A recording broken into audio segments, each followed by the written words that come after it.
तो पुण्यात्माओं, दया परमपिता परमेश्वर की सतगुरुदेव जी के आशीर्वाद से ये पुस्तक है मुक्ति बोध और इसका पेज नंबर है 87 पेज नंबर है। रंका बंका की जो कथा है वो यहाँ पे पूज्य गुरुदेव जी ने लिखी हुई है।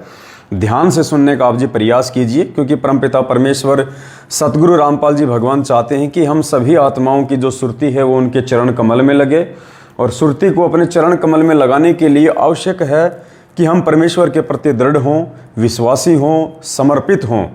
और ये सारी जो चीज़ें हैं पुण्यात्माओं, ये तब तक नहीं हो सकती है जब तक कि हम अपने पूज्य गुरुदेव जी को भगवान के रूप में स्वीकार ना कर लें। और पूज्य गुरुदेव जी को भगवान के रूप में स्वीकार केवल इस ज्ञान को आधार बना के ही किया जा सकता है। तो सतगुरुदेव जी के आशीर्वाद से अब हम रंका बंका की जो कहानी है, जो कथा है, उसको अब हम भाई बहन पढ़ेंगे और हमने इसका सार निकालना है, इसका निष्कर्ष निकालना है और देखना पुण्यात्माओं अंत में इस कथा का क्या निष्कर्ष निकलेगा। ऐसे ऐसे पॉइंट, ऐसी शिक्षा इस कथा में है जो आज से पहले हमने पूज्य गुरुदेव जी के मुख कमल से नहीं सुनी है, क्योंकि परमात्मा समय अभाव के चलते थोड़ा शॉर्ट में अपने सत्संगों में इन कथा कहानियों का जिक्र कर देते हैं। मालिक हमारे ऊपर ये विश्वास करते हैं कि मेरे बच्चे मेरे संकेतों को समझ लेंगे, इसलिए परमात्मा ज़्यादा जोर दे के प्रत्येक पॉइंट को गहराई से नहीं बता पाते हैं समय अभाव के चलते। तो अब परमेश्वर ने आप और हमें समय दिया है और बहुत सारी नई नई बातें जो परमात्मा अपने ऑडियो वीडियो सत्संग में इन कथाओं का जो सार होता है वो नहीं बता पाते हैं, वो परमेश्वर ने इस पुस्तक के पेज नंबर 87 पे लिखा हुआ है। तो ध्यान से सुनिएगा। रंका बंका का प्रभु पर अटल विश्वास। एक दिन रंका तथा बंका दोनों पति पत्नी गुरु जी के सत्संग में गए हुए थे, जो कुछ दूरी पर किसी भगत के घर पर चल रहा था। बेटी अवंका झोपड़ी के बाहर एक चारपाई पर बैठी थी।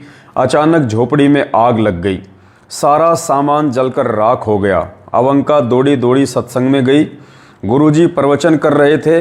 अवंका ने कहा कि माँ, झोपड़ी में आग लग गई, सब जलकर राख हो गया। सब श्रोताओं का ध्यान अवंका की बातों पर हो गया। देखो पुण्यात्माओं, ये एक पॉइंट है।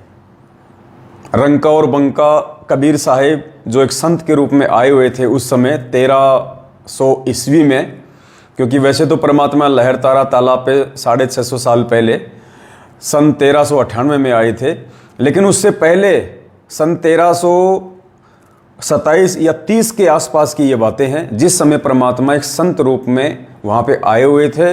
रंका बंका को नाम दीक्षा दी थी, नामदेव को अपनी शरण में लिया था और हजारों आत्माओं को परमात्मा ने वहाँ पे लीला करके संत रूप में अपनी शरण में लिया था।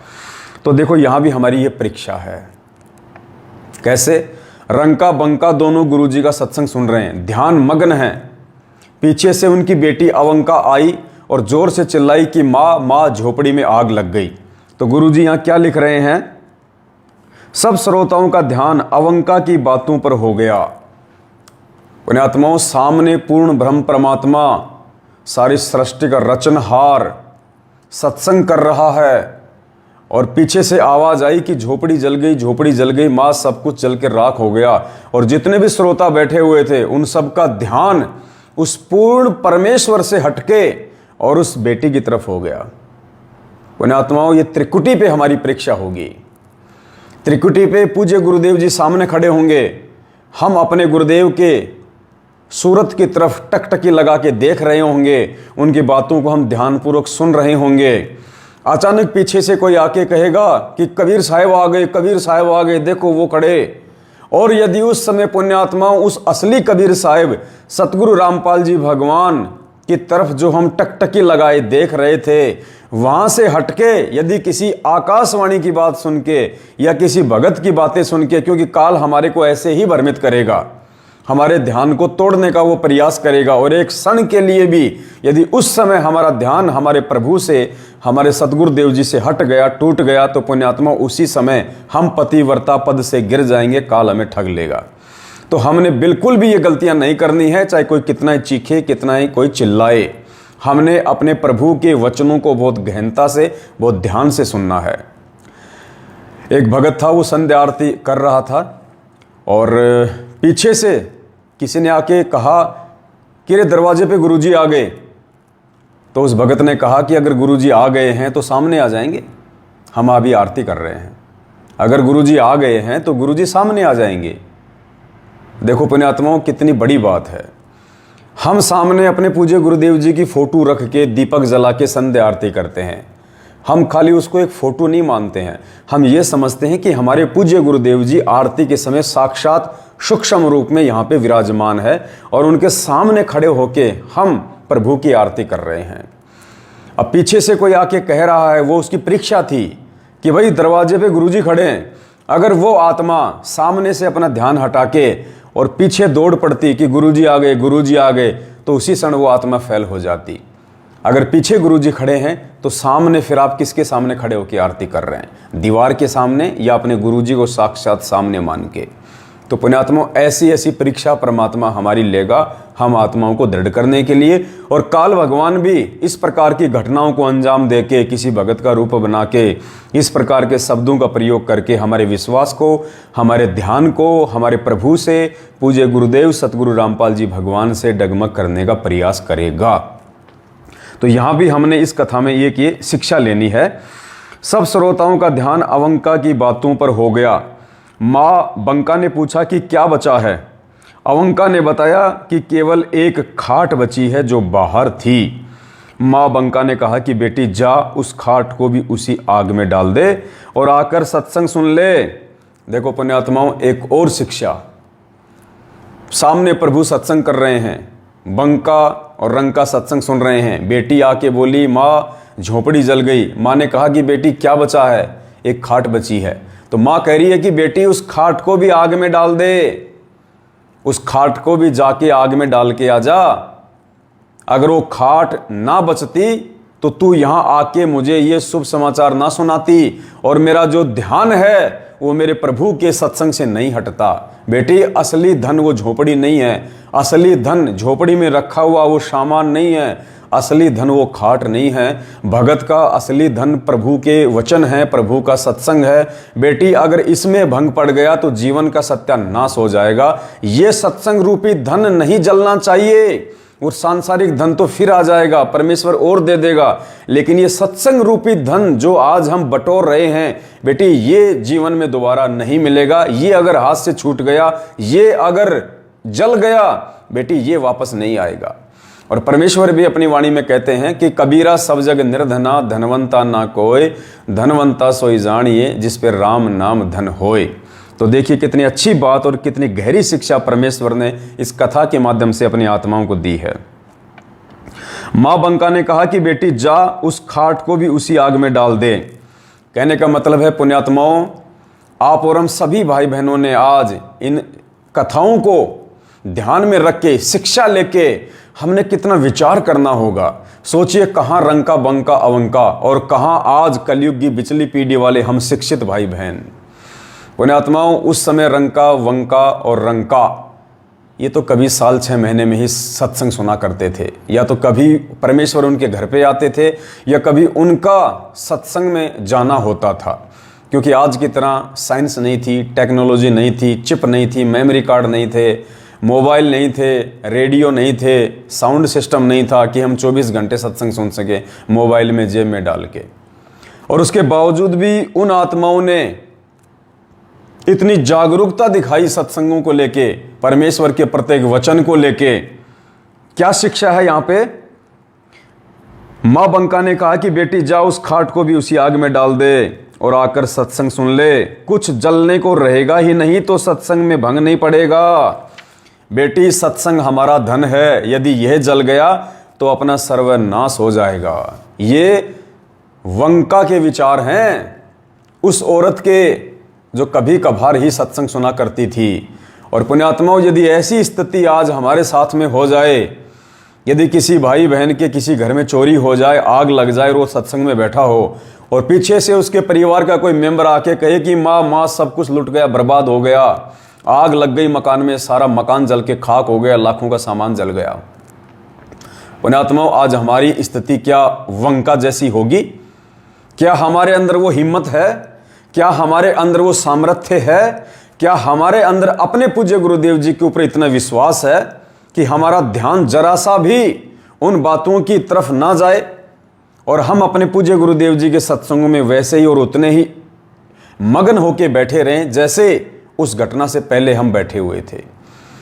आज हम लोग तुरंत उठ के दौड़ लेंगे या रोएंगे, क्या क्या जल गया, क्या क्या बच गया, हे राम हम तो बर्बाद हो गए, बड़ी मुश्किल से तो पाई पाई जोड़ के मकान बनाया था, हे परमात्मा क्या होगा हमारा। हम रोने लग जाएंगे, दुखी हो जाएंगे, हमारा ध्यान 0% भी उस समय सत्संग में नहीं रहेगा यदि जबरदस्ती भी हम बैठे रहे तो पुण्यात्माओं, परमात्मा इस कथा के माध्यम से हमें यह समझाना चाह रहे हैं कि पुण्यात्माओं, जब तक तुम्हारा ध्यान, तुम्हारी सुरती और तुम्हारा विश्वास उस रंका और बंका की तरह मेरे वचनों पे, मेरे सत्संगों पे नहीं होगा, तब तक तुम सिद्धि को प्राप्त नहीं हो पाओगे। सिद्धि अर्थात परमेश्वर के आशीर्वाद को तुम प्राप्त नहीं कर पाओगे।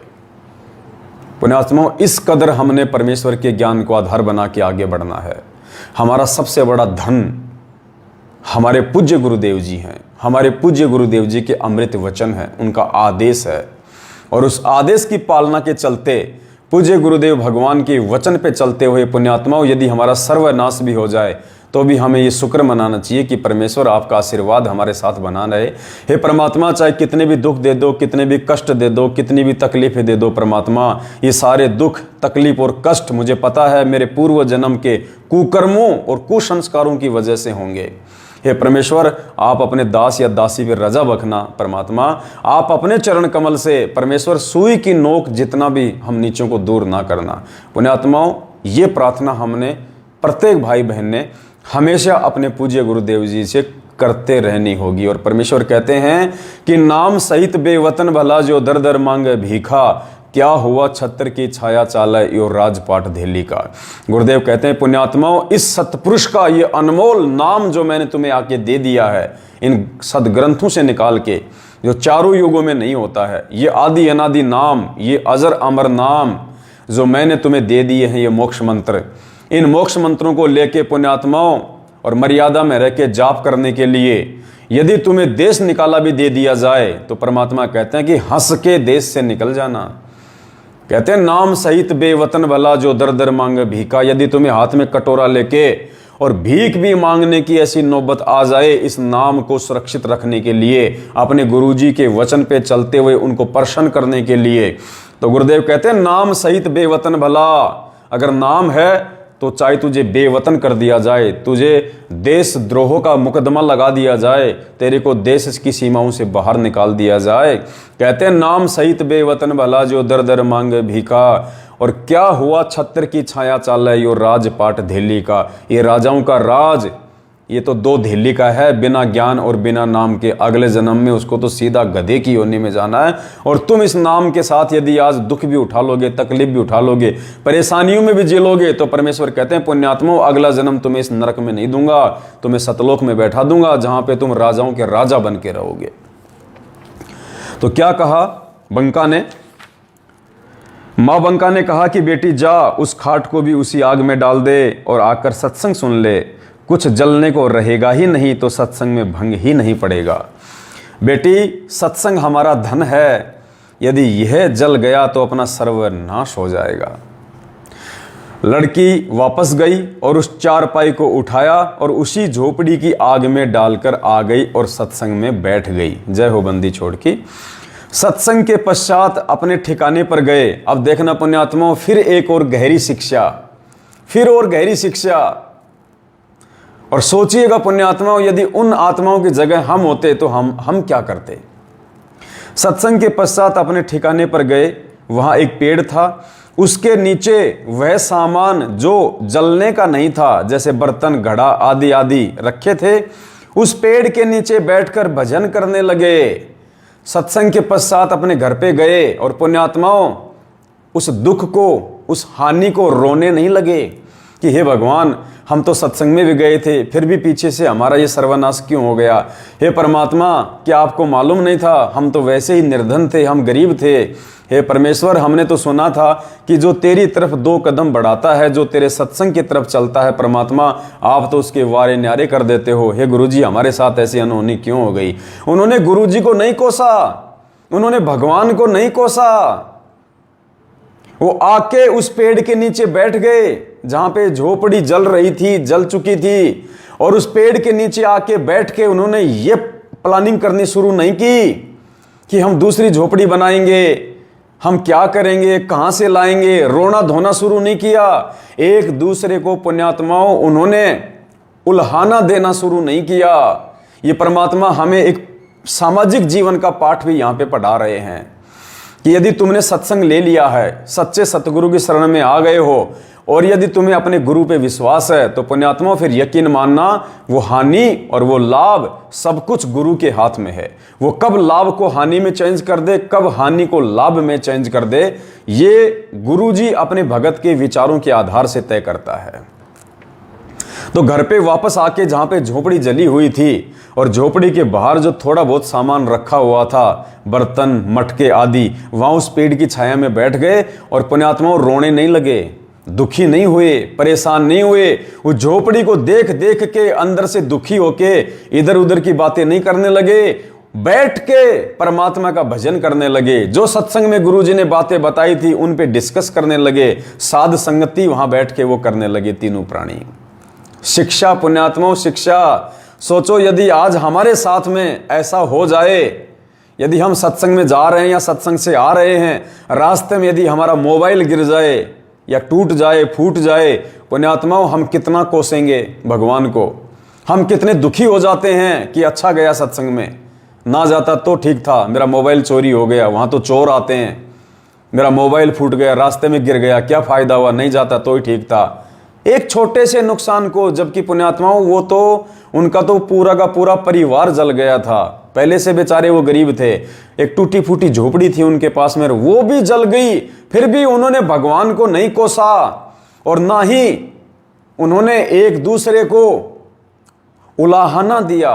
परमात्मा हमें एक परिवार में हमें कैसे रहना चाहिए, लाभ हानि के समय, सुख दुख के समय, परमात्मा वो भी हमें यहाँ पे पाठ पढ़ा रहे हैं कि पुण्यात्मा मेरी शरण में आने के बाद, गुरुदेव कह रहे हैं कि मेरी शरण में आने के बाद अगर तुम्हारे घर में कोई छोटी मोटी हानि भी हो जाती है, कोई परेशानी भी हो जाती है, तो एक दूसरे को दोष नहीं देना चाहिए, वरना वो रंकार बंका आपस में वहां पे वो लड़ पड़ते, झगड़ पड़ते और कहते कि जी क्या जरूरत थी आपको दीपक को जलता हुआ छोड़ने की, सत्संग में जा रहे थे ना, 2 घंटे बाद में लगा देते, आने के बाद लगा देते, क्या आपको मालूम नहीं है झोपड़ी में कितने चूहे हैं, कोई भी चूहा उस बाती को लेके ऊपर चला जाएगा और झोपड़ी में आग लग जाएगी। मैं तुम्हें कितना रोया करती थी, कितना समझाया करती थी, तुम मेरी बात मानते कहाँ हो, अब देखो जी ना घर के रहे ना घाट के रहे। एक दूसरे को दोष नहीं दिया उन्होंने, क्योंकि वो समझ चुके थे, परमात्मा के ज्ञान को जान चुके थे, अपने जीवन के मकसद की तरफ वो आगे बढ़ रहे थे और उन्हें पता था कि छोटी छोटी बातों के लिए यदि हम लड़ेंगे झगड़ेंगे तो परमात्मा अंतर्यामी है, गुरुजी अंतर्यामी है, वो 24 घंटे हमें देखते रहते हैं अदृश्य रूप से, सूक्ष्म रूप से। और परमात्मा हमारी इस वार्तालाप से, परमात्मा हम एक दूसरे को हम जो दोष देंगे, यहाँ पे एक दूसरे की हम जो गलतियां निकालेंगे, वो अंतर्यामी परमात्मा जब इतना ज्ञान लेने के बाद हमारी इन बातों को सुनेगा तो वो दुखी होगा। और कहते हैं जिन बातन से गुरु दुख पावे तिन बातों को दूर भगावे। तो पुण्यात्माओं वो मालिक की विशेष आत्मा थी, उन्होंने संयम से काम लिया, उन्होंने धैर्य से काम लिया, क्योंकि गुरुदेव ने हमें जो भक्ति के जो 5 जो लक्षण बताए हैं, शील संतोष विवेक दया अक्षमा, जब तक हम इन 5 गुणों को अपने अंदर धारण नहीं करेंगे पुण्यात्माओं, हम भगत के भूमिका में पूरी तरह से नहीं बैठ पाएंगे। तो परमेश्वर इस कथा के माध्यम से आप और हमें तैयार करना चाहते हैं, आप और हमें गुरुदेव समझाना चाहते हैं कि पुण्यात्माओं इन कथाओं से शिक्षा लो कि तुमसे पहले तुम्हारे भाई बहन इसी भक्ति को किया करते थे और इस भक्ति पे वो उसी समय सफल हुए जब उन्होंने इस भक्ति को अपने अंदर धारण किया, अपने गुरुदेव के वचनों को अपने अंदर धारण किया और अपने अंतर्यामी परमात्मा को उन्होंने अपनी भक्ति क्रियाओं से, अपनी सोच से, अपनी विचारधारा से, अपनी रहनी करनी से, अपनी बोलचाल से, अपनी सूझबूझ से उन्होंने अपने गुरुदेव को प्रसन्न किया। तब जाके उन आत्माओं का बेड़ा पार हुआ, उन आत्माओं का मोक्ष हुआ। और पुण्यात्माओं हम क्या करते हैं, आज यदि कोई छोटी मोटी कोई तकलीफ, कोई परेशानी भक्ति करते करते यदि हमारे परिवार में आ जाती है तो हम तुरंत एक दूसरे को उल्हाना देना शुरू कर देते हैं, घर में झगड़ा शुरू कर देते हैं। नाम लेने के बाद भी, चलो नाम लेने से पहले तो अज्ञानता में ये बातें हो सकती हैं, लेकिन नाम दीक्षा लेने के बाद भी हम लोग इस प्रकार की घटनाओं को अंजाम दे देते हैं। तो पुण्यात्माओं, ये जो कहानी है रंका और बंका की, ये परमेश्वर हमें इसीलिए सुना रहे हैं कि पुण्यात्माओं, अपने व्यावहारिक जीवन में, अपने आध्यात्मिक जीवन में और अपने सामाजिक जीवन में तुम लोगों ने बदलाव लाना होगा, वरना इस भक्ति का कोई फायदा नहीं है। तो देखिए, एक छोटा सा एक सत्संग है जो परमेश्वर ने हमें समझाने के लिए किया हुआ है, और ध्यान से सुनो पुण्यात्माओं। ऐसी बात नहीं है कि परमात्मा इस कहानी में ही ये बातें लिख के हमें समझाना चाह रहे हैं। परमेश्वर ने अपने अनमोल वचनों में पिछले 27 वर्षों से हर प्रकार के सत्संग करके हम जीव आत्माओं को आगाह किया है, हमारे को चेताया है कि पुण्यात्माओं भगत बनो। अगर भक्ति पे लगे हो तो भगत बनो, और जब तक भगत नहीं बनोगे भगवान को तुम प्यारे नहीं हो सकते। तो हम भगत भाई बहनों ने अपने अपने घर परिवार में भी छोटे मोटे लाभ हानि के समय, दुख और परेशानी के समय हमने चिंतित नहीं होना चाहिए, हमने दुखी नहीं होना चाहिए, एक दूसरे को हमने किसी भी प्रकार से दोष नहीं देना चाहिए, हमने भगवान पे छोड़ देना चाहिए। और यदि किसी से वास्तव में जानबूझ के गलती भी हो जाती है तो हमने आगे के लिए उनको सावधान करना चाहिए कि भाई देखो, इस प्रकार की जो बातें हैं वो हमने थोड़ी सी सावधानी से हमें चलना पड़ेगा, अगर नुकसान होगा तो ऐसे कैसे बात बनेगी। लड़ना झगड़ना नहीं है, दोष नहीं देना एक दूसरे को, मारपीट नहीं करनी है। तो देखो परमात्मा ने क्या समझाया कि नाम दीक्षा लेने के बाद यदि किसी परिवार में लड़ाई है, झगड़ा है, देखो अगर आपने अकेले ने नाम लिया है, आपका जो पति आपके खिलाफ है, आपके सास ससुर आपके खिलाफ हैं, अन्य परिवार के सदस्य आपके खिलाफ हैं, तो झगड़ा हो सकता है। लेकिन आपने उस समय भी अपनी तरफ से कोई प्रतिक्रिया नहीं देनी, अपनी तरफ से कोई झगड़ा नहीं करना। और आपका कोई अनुपदेशी मेंबर यदि झगड़ा करता है तो आपने उसके प्रत्युत्तर में वैसा ही व्यवहार उसके साथ नहीं करना है। मालिक कहते हैं, जो तोकू काटा बोवे ताको बोतू फूल, तो ये फूल के फूल हैं वाको हैं त्रिशूल। फिर देखो, विश्वास करके देखो गुरुदेव पे, थोड़े दिनों में परमात्मा उनके हृदय को भी चेंज कर देगा, परिवर्तित कर देगा। वो परिवार के सदस्य हमारे उस व्यवहार को देख के कि हम इसको इतना रोकते हैं, इतना टोकते हैं, इतना झगड़ते हैं, और फिर भी ये कोई प्रतिक्रिया नहीं देता है, पुण्यात्माओं, एक न एक दिन परमात्मा उन अनुपदेशों के अंदर भी सद्भावना का बीज अंकुरित कर देगा और वो लोग आपकी इज्जत करने लगेंगे। और यदि आप नाम दीक्षा लेने के बावजूद भी उनके साथ वैसा ही व्यवहार करोगे तो पुण्यात्माओं, वो लोग और ज्यादा बिगड़ेंगे, क्योंकि काल तो ऑलरेडी उनके साथ में है। तो गुरुदेव हमें एक पारिवारिक जीवन में हमारे को किस प्रकार से रहना चाहिए, किस प्रकार से हमारे को जीना चाहिए, वो भी परमात्मा ने हमें शिक्षा दी है। तो देखिए पुण्यात्माओं, ध्यान से गुरु जी के सत्संग सुनिए और विचार कीजिए, क्या आपके परिवार में ऐसा माहौल है? अगर ऐसा माहौल नहीं है तो पुण्यात्माओं, हमने उस माहौल को चेंज करना होगा। ये सत्संग इसीलिए सुनाए जाते हैं, ये सात संगतियां भगवान इसीलिए करवा रहे हैं, ये कथाएं गुरु जी ने इसीलिए की है कि अगर अभी तक नहीं सुधरे हो तो मौका है, अभी मौका है, उस मौके को चूको मत। अपने अंदर परिवर्तन करो, अपने अंदर वो बदलाव लेके आओ, ताकि हम गुरुजी को प्यारे लगें, और गुरुजी को प्यारे लगेंगे तभी पुण्यात्माओं इस काललोक से हमारा छुटकारा होगा। तो देखिए, एक पारिवारिक जीवन में भी हमारे को किस प्रकार से धैर्य और शांति के साथ में टाइम पास करना है, गुरुदेव ने कितने प्यारे ढंग से हमारे को समझाया है।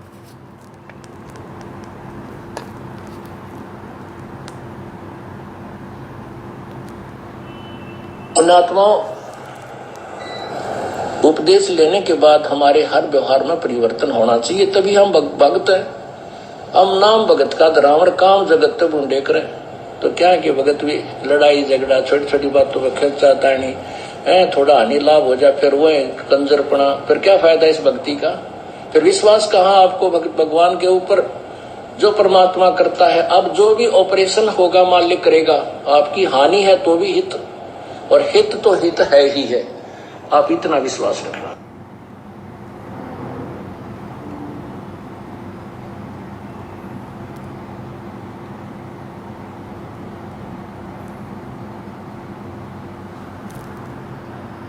पुण्यात्माओं, उपदेश लेने के बाद हमारे हर व्यवहार में परिवर्तन होना चाहिए, तभी हम भगत हैं। हम नाम भगत का धरावण, काम जगत तक ढूंढे करें। तो क्या कि भगत भी लड़ाई झगड़ा, छोटी छोटी बातों पर खर्चा तानी है, थोड़ा हानि लाभ हो जाए फिर वो कंजरपना, फिर क्या फायदा इस भक्ति का? फिर विश्वास कहाँ आपको भगवान के ऊपर जो परमात्मा करता है? अब जो भी ऑपरेशन होगा मालिक करेगा, आपकी हानि है तो भी हित, और हित तो हित है ही है, आप इतना विश्वास रखना। तो गुरुदेव कह रहे हैं कि नाम लेने के बाद भी यदि तुम छोटी मोटी हानि हो जाने पे अपने घर में लड़ाई झगड़ा करोगे, एक दूसरे को दोष दोगे, तो गुरुदेव कहते हैं फिर उस घर में भक्ति नहीं है, वो कंजरपना है। फिर तुम्हें विश्वास कहाँ हुआ अपने गुरुदेव पे? अगर नाम दीक्षा लेने के बाद और यदि तुम मर्यादा में हो और फिर भी यदि कोई छोटी मोटी हानि तुम्हारे साथ में हो रही है, तो पुण्यात्माओं परमेश्वर की तरफ से वो परीक्षा होती है, परीक्षा। क्योंकि दुख में, तकलीफों में, छोटे मोटे संकटों में ही भगवान अपने भगत की परीक्षा लेगा। उन दुखों में ही पता चलेगा कि मेरे भगत के अंदर कितना संयम पैदा हुआ है, कितना धैर्य पैदा हुआ है, कितना संतोष पैदा हुआ है, कितना शीलता उसके अंदर आई है, और कितना उसको एक दूसरे को अक्षमा करने की प्रवृत्ति उसके अंदर जो है वो पैदा हुई है। तो तकलीफों में ही भगत की पहचान होती है। और ज्ञान को आधार ना बना के उन तकलीफों में हम एक दूसरे को दोष देने लग जाते हैं, छोटी छोटी बातों में हम मायूस हो जाते हैं, तो पुण्यात्माओं हमारा परमात्मा हमसे ज़्यादा हमसे मायूस हो जाएगा कि इतना ज्ञान देने के बाद अगर इसको मेरे ऊपर विश्वास नहीं है, फिर काहे का भगत है, काहे की ये भक्ति करेगा, काहे का ये सतलोक जाएगा। परमात्मा हमारे से अपना ध्यान हटा देगा। और पुण्यात्माओं जब हम अपना जीवन हमारे गुरुदेव के चरणों में डिवोटी हो चुके हैं, हम डिवोट कर चुके हैं, तो पुण्यात्माओं हमने हर क्रिया से परमात्मा को केवल प्रसन्न करना है, दुखी नहीं करना है। तो देखिए रंका और बंका ने क्या किया, परमात्मा को प्रसन्न किया और हमारे लिए एक एग्जाम्पल बन गए ये महान आत्माएं। और देखना आगे परमात्मा इस कथा का क्या सार बताएंगे पुण्यात्माओं, आंखें खुल जाएंगी हमारी। बेटी सत्संग हमारा धन है, यदि यह जल गया तो अपना सर्वनाश हो जाएगा। लड़की वापस गई और उस चारपाई को उठाया और उसी झोपड़ी की आग में डालकर आ गई और सत्संग में बैठ गई। सत्संग के पश्चात अपने ठिकाने पर गए, वहां एक पेड़ था, उसके नीचे वह सामान जो जलने का नहीं था, जैसे बर्तन, घड़ा आदि आदि पड़े थे। उस वृक्ष के नीचे बैठकर भजन करने लगे। उनको पता नहीं चला कि कब सो गए। पुण्यात्माओं परमात्मा की चर्चा करते करते, साध संगति करते करते और भूखे पेट तीनों प्राणी सो गए रात को। वहां जाने के बाद में झोपड़ी की चर्चा नहीं करी, वहां जाने के बाद उन्होंने अपने नुकसान की चिंता नहीं करी, केवल परमात्मा की ही चिंता की। क्योंकि उन्हें मालूम था इस बात का कि परमात्मा ही सारे पूरे करता है, परमात्मा ही दुखों का नाश करता है। हमारे सोचने से, हमारे रोने से, हमारे चीखने से, हमारे चिल्लाने से यदि किसी समस्या का समाधान हो तो भक्ति की आवश्यकता नहीं है, सारे बैठ के रोने लग जाते। अगर रोने से, दुखी होने से, एक दूसरे को दोष देने से अगर किसी चीज़ का समाधान निकले, तो हानि यदि लाभ में चेंज हो जाए रोने से, तो वो रोने लग जाते। लेकिन उनको ज्ञान था कि ये परमात्मा की मेहर है, परमात्मा की रजा है, इसमें भी हमारा भला है। वरना भक्ति लेने के बाद, सच्चे सतगुरु की शरण में आने के बाद भगत को कांटा भी नहीं लग सकता। और यदि कांटा लगता है तो उन आत्माओं को ज्ञान था अपने गुरुदेव की वाणियां कि संत शरण में आने से आई टले बला, जय मस्तक में सूली होवा कांटे में टल जा। तो उन्होंने अपने गुरुदेव के वचन पे विश्वास किया। ना उन्होंने नई झोपड़ी बनाने का विचार अपने वो मन में लाए, ना उन्होंने किसी को कोई दोष दिया। बैठ के भगवान के भजन करने लगे, मालिक ने जो मंत्र दे रखा था उसका जाप करने लगे, अपनी आरती करी, थोड़ी बहुत भगवान की चर्चा की, और तीनों प्राणी उसी पेड़ के नीचे सो गए। फिर देखना क्या निष्कर्ष निकलेगा। उनको पता नहीं चला कि कब सो गए। सुबह जागे तो उस स्थान पर नई झोपड़ी लगी थी। बंदी छोड़ सतगुरु रामपाल जी भगवान की जय हो। देखो पुण्यात्माओं, ये उनकी परीक्षा थी। परमात्मा देख रहे थे कि इनका क्या रिएक्शन होगा। फिर उस रिएक्शन के बदले में परमात्मा ने फिर अपना ऑपरेशन चालू करना था, और मालिक ने ऑपरेशन चालू किया। परमात्मा ने भक्तों की परीक्षा ली। आगे देखना, गुरुजी कह रहे हैं झोपड़ी में आग भी परमात्मा ने लगाई थी अपने भक्तों की परीक्षा लेने के लिए।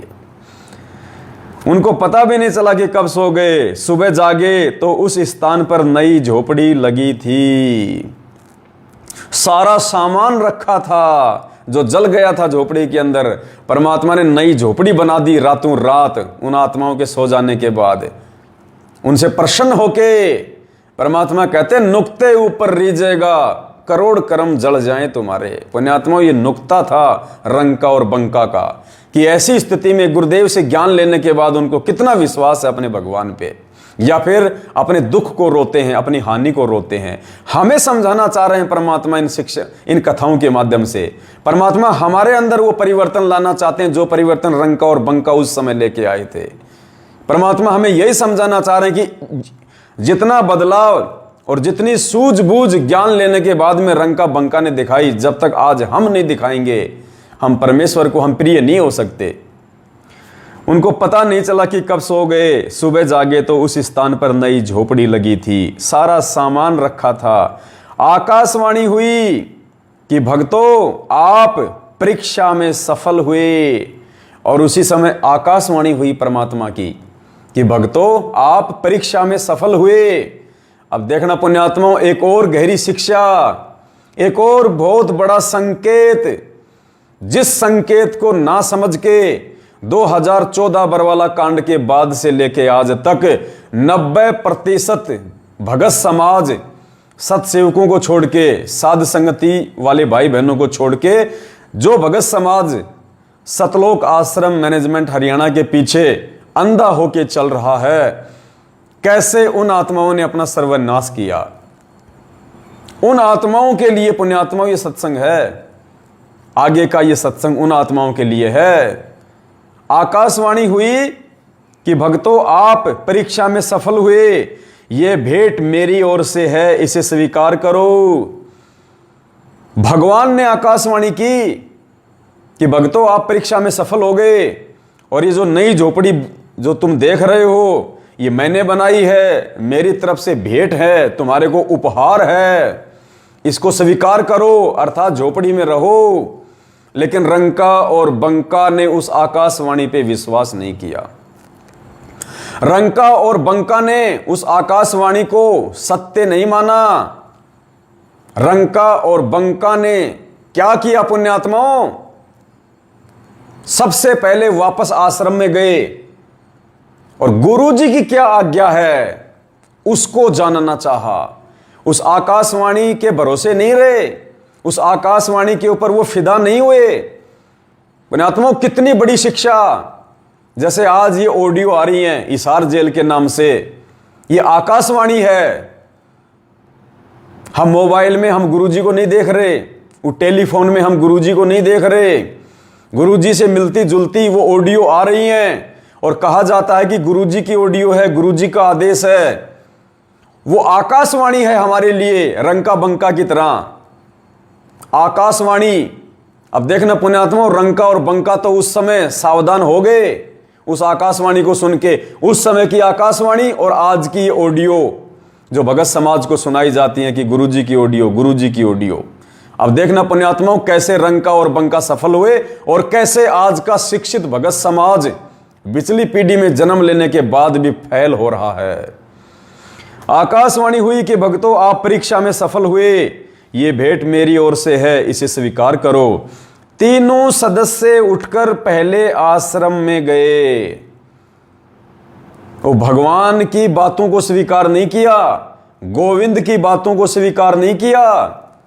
उस झोपड़ी में उस आकाशवाणी को सुन के रहने नहीं लगे। सबसे पहले तीनों उठ के वापस आश्रम में गए और झोपड़ी जलने तथा दोबारा से बनने की घटना बताई तथा कहा कि हे प्रभु, हम तो नामदेव की तरह ही आपको कष्ट दे रहे हैं। हम उसको नसीहत देते थे कि, और आज वही मूर्खता हमने कर दी।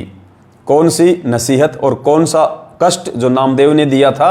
एक सत्संग में गुरुजी ने बताया कि नामदेव जो था उसने नाम भी ले लिया था, लेकिन वो ज्ञान को आधार नहीं बना पा रहा था। और एक समय गांव के मंदिर में आरती चल रही थी, जबकि नामदेव को इस बात का अच्छे से पता था कि ये जो पंडित लोग हैं ये हम नीची जाति वालों को मंदिर में प्रवेश करने नहीं देते हैं। फिर भी नामदेव की जो भक्ति थी उससे रुका नहीं गया और वो पंडितों के बीच से निकलता निकलता आगे पहुंच गया विट्ठल भगवान की मूर्ति के सामने। जहाँ पे पंडित लोग आरती कर रहे थे। अब उसके हाथ में कुछ और तो था नहीं बजाने के लिए, पैरों की दोनों जूती निकाली और आपस में उनको बजाना शुरू कर दिया, मगन हो गया। उसी समय उन पंडितों ने देखा ये नीच जाति का ये अछूत यहाँ आ गया, इसने तो सब कुछ दूषित कर दिया। उसको उठा के मंदिर के पीछे की साइड में फेंक दिया। नामदेव जी वहाँ पे भी जूतियाँ बजा रहे हैं। परमात्मा ने अपने भगत की इज्जत रक्षा के लिए, अपने भगत की मान रखने के लिए, मालिक कहते हैं गोता मारूं स्वर्ग में जा बैठूं पाताल, गरीब दास ढूंढता फिरूं अपने हीरे मोती लाल। अपनी उन अति विशेष प्रिय आत्माओं के लिए परमात्मा यहाँ आते हैं, भटकते रहते हैं, दुख उठाते हैं, लोगों की गालियाँ खाते हैं, मार खाते हैं, जैसा कि आज वो प्रभु सतगुरु रामपाल जी भगवान उठा रहे हैं। और परमेश्वर ने उस मंदिर का मुंह फेरा उस समय अपने हाथ से, उस मंदिर का मुंह फेर दिया। मंदिर का पीछे का हिस्सा तो पंडितों की तरफ हो गया और आगे का हिस्सा नामदेव की तरफ हो गया। और सभी लोगों ने फिर अपनी गलती स्वीकार की इस चमत्कार को देख के। और उसके बाद में जब नामदेव जी रंका और बंका के वहाँ गए झोपड़ी पे, तो उनकी जो बेटी थी अवंका, वो कोई दवाई तैयार कर रही थी, औषधि जड़ी बूटियों वाली। तो नामदेव ने कहा कि बहन ये क्या कर रही हो? तो अवंका ने कहा कि भाई तू गुरुजी को ज़्यादा दुखी मत किया कर, तू गुरुजी को बहुत परेशान करता है। और देख आज गुरुजी के हाथ में कितनी चोट आई है, भाई मैं गुरुजी के लिए ये दवाई तैयार कर रही हूँ। भाई नामदेव तू गुरुजी को ज़्यादा दुखी मत किया कर, तेरे कारण देख गुरुजी के हाथों में चोट आ गई। और बेचारी फूट फूट के वो रोने लग गई ये बोल के। अब नामदेव को विश्वास नहीं हुआ पुण्यात्माओं। नामदेव उसके साथ गया आश्रम में और देखा तो गुरुजी के दोनों हाथ लाल हो रहे थे, खाल उतरी हुई थी। और नामदेव ने पूछा कि गुरुजी क्या वास्तव में आपने उस मंदिर को फेरा इसलिए आपको चोट लगी? तो उस समय कबीर परमेश्वर ने कहा कि बेटा ये जो अवंका कह रही है, क्या इसकी बातों पे तेरे को विश्वास नहीं है? उस समय नामदेव को विश्वास हुआ था कि भाई ये परमात्मा है। तो रंका और बंका ने कहा कि भगवान आप हम नीचों के लिए हमारे घर पे आए, हे परमात्मा आपने हम नीचों के लिए झोपड़ी बनाई। परमात्मा हमने तो नामदेव की तरह ही आपको हमने दुख दिया है, हमने आपको कष्ट दिया है। परमात्मा इस कष्ट से हमें कैसे मुक्ति मिलेगी परमेश्वर? पुण्यात्माओं एक और शिक्षा, आज हमारे जुकाम हो जाती है, आज हमारे खांसी हो जाती है, घर में थोड़ी सी कोई तकलीफ क्या आई, हम तुरंत गुरुजी को हम प्रार्थना लगा देते हैं, तुरंत प्रार्थना लगाते हैं। प्रार्थना भी एजेंटों के माध्यम से, उन दलालों के माध्यम से, कोऑर्डिनेटरों के माध्यम से। अरे आत्मा और परमात्मा के बीच में कोई एजेंट नहीं है। यहां भी हम लोग मार खा रहे हैं इस कलयुग की बिचली पीढ़ी में भी। तुरंत हम अर्जी लगवा देते हैं कोऑर्डिनेटर को फ़ोन करके, इन फर्जी आश्रमों के नंबरों पे फ़ोन करके मेरी अर्जी लगाओ, मेरी अर्जी लगाओ, गुरुजी से मेरी प्रार्थना लगाओ, मेरी भैंस मर गई, मेरी भैंस दूध नहीं दे रही, मेरी बेटी के बेटा नहीं हो रहा, ये कर लूँ वो कर लूँ। पुण्यात्माओं क्यों दुखी करते हैं हम परमात्मा को, क्यों परेशान करते हैं हम परमेश्वर को? अरे परमात्मा हमसे यहाँ भक्ति करवाने आया है, परमात्मा हमें ज्ञान दे के सतलोक ले जाने आया है, और हम नादान इतना ज्ञान लेके अपने दुखों को हम रोते रहते हैं। बात बात पे भगवान से हम अर्जी करते रहते हैं, हम प्रार्थना करते रहते हैं। अब क्या भगवान का यही काम रह गया तुम्हारी सर्दी जुकाम ठीक करने का? ये कॉमन सेंस की बातें पुण्यात्माओं। ज्ञान समझ में आ गया तो फिर समझो कि गुरुजी अंतर्यामी है। गुरुजी हमारे किसी भी दुख तकलीफ परेशानी संकट और प्रार्थना से अनभिज्ञ नहीं है। मालिक कहते हैं चीटी पायल बाजे पैर, साहिब सुनता है सब लहर। वो साहिब सतगुरु रामपाल जी भगवान अंतर्यामी है। संध्या आरती में आप रोज बोलते हो अंतर्यामी एक तुम आत्म के आधार, जो तुम छोड़ो हाथ तो मोई कौन उतारे पार। हम अपने गुरुजी को अंतर्यामी कहते हैं। तो पुण्यात्माओं यदि गुरु को अंतर्यामी मान लिया तो फिर अंतर्यामी से कोई प्रार्थना नहीं की जाती, उसको सब पता है। अगर भक्ति करेंगे मर्यादा में रहेंगे तो परमेश्वर समय आने पे अपना काम करेगा। मालिक कहते हैं कल पे कारण कौन है, तू कर सेवा निष्काम, मन इच्छा फल देऊंगा जब पड़ेगा मेरे से काम। तो पुण्यात्माओं हमारा काम है भक्ति करना और भगवान का काम है भगत की परेशानियों को दूर करना। जब परेशानियां आएंगी तो परमेश्वर संकटों को ऐसे टाल देगा जैसे हवा बादलों को ले जाती है, लेकिन विश्वासी भगत का टालेगा। बात बात पे परमात्मा को दुखी करने वाले के कष्ट वो नहीं टालेगा पुण्यात्माओं। तो हमने विचार करना चाहिए यहाँ पे। तो रंका बंका ने कहा कि गुरुदेव, हम तो नामदेव को नसीहत दिया करते थे कि भाई तू गुरुजी को क्यों परेशान करता है, क्यों दुखी करता है, अपनी भक्ति करना, भक्ति से ही सब कुछ होगा। परमात्मा क्या कोई बच्चा थोड़ी है भाई, नादान थोड़ी है। जब तेरे ऊपर कोई आपत्ति आएगी, संकट आएगा, तो गुरुजी कौन से दूर हैं, मालिक तो अपने साथ में खड़े हैं। गुरुजी कहते हैं, जय तू चाले एक कदम मैं चालूं कदम 60, जय तू हो जा काठ का मैं हो जाऊं लोहे की लाठ। तो कह रहे कि गुरुजी हम तो व्यर्थ में नामदेव को ही नसीहत दिया करते थे, उसको सलाह दिया करते थे कि गुरुजी को दुखी ना किया कर। और हे परमात्मा, हम नीचों के कारण आज आपको हमारी झोपड़ी बनाने के लिए आना पड़ा, आपको कष्ट उठाना पड़ा, परमात्मा हमें माफ़ करो। तो ये उन्होंने जाके आश्रम में प्रार्थना की।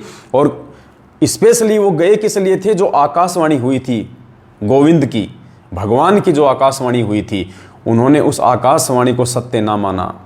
मतलब ये तो विश्वास था कि ये भगवान की आकाशवाणी है, लेकिन उस आकाशवाणी के अनुसार नहीं चले। वो खाली आकाशवाणी को उन्होंने फॉलो नहीं किया, क्योंकि उनको पता था कि गुरु गोविंद दोनों खड़े और काके लागू पाए, बलिहारी गुरु आपना जिन गोविंद दियो मिलाए।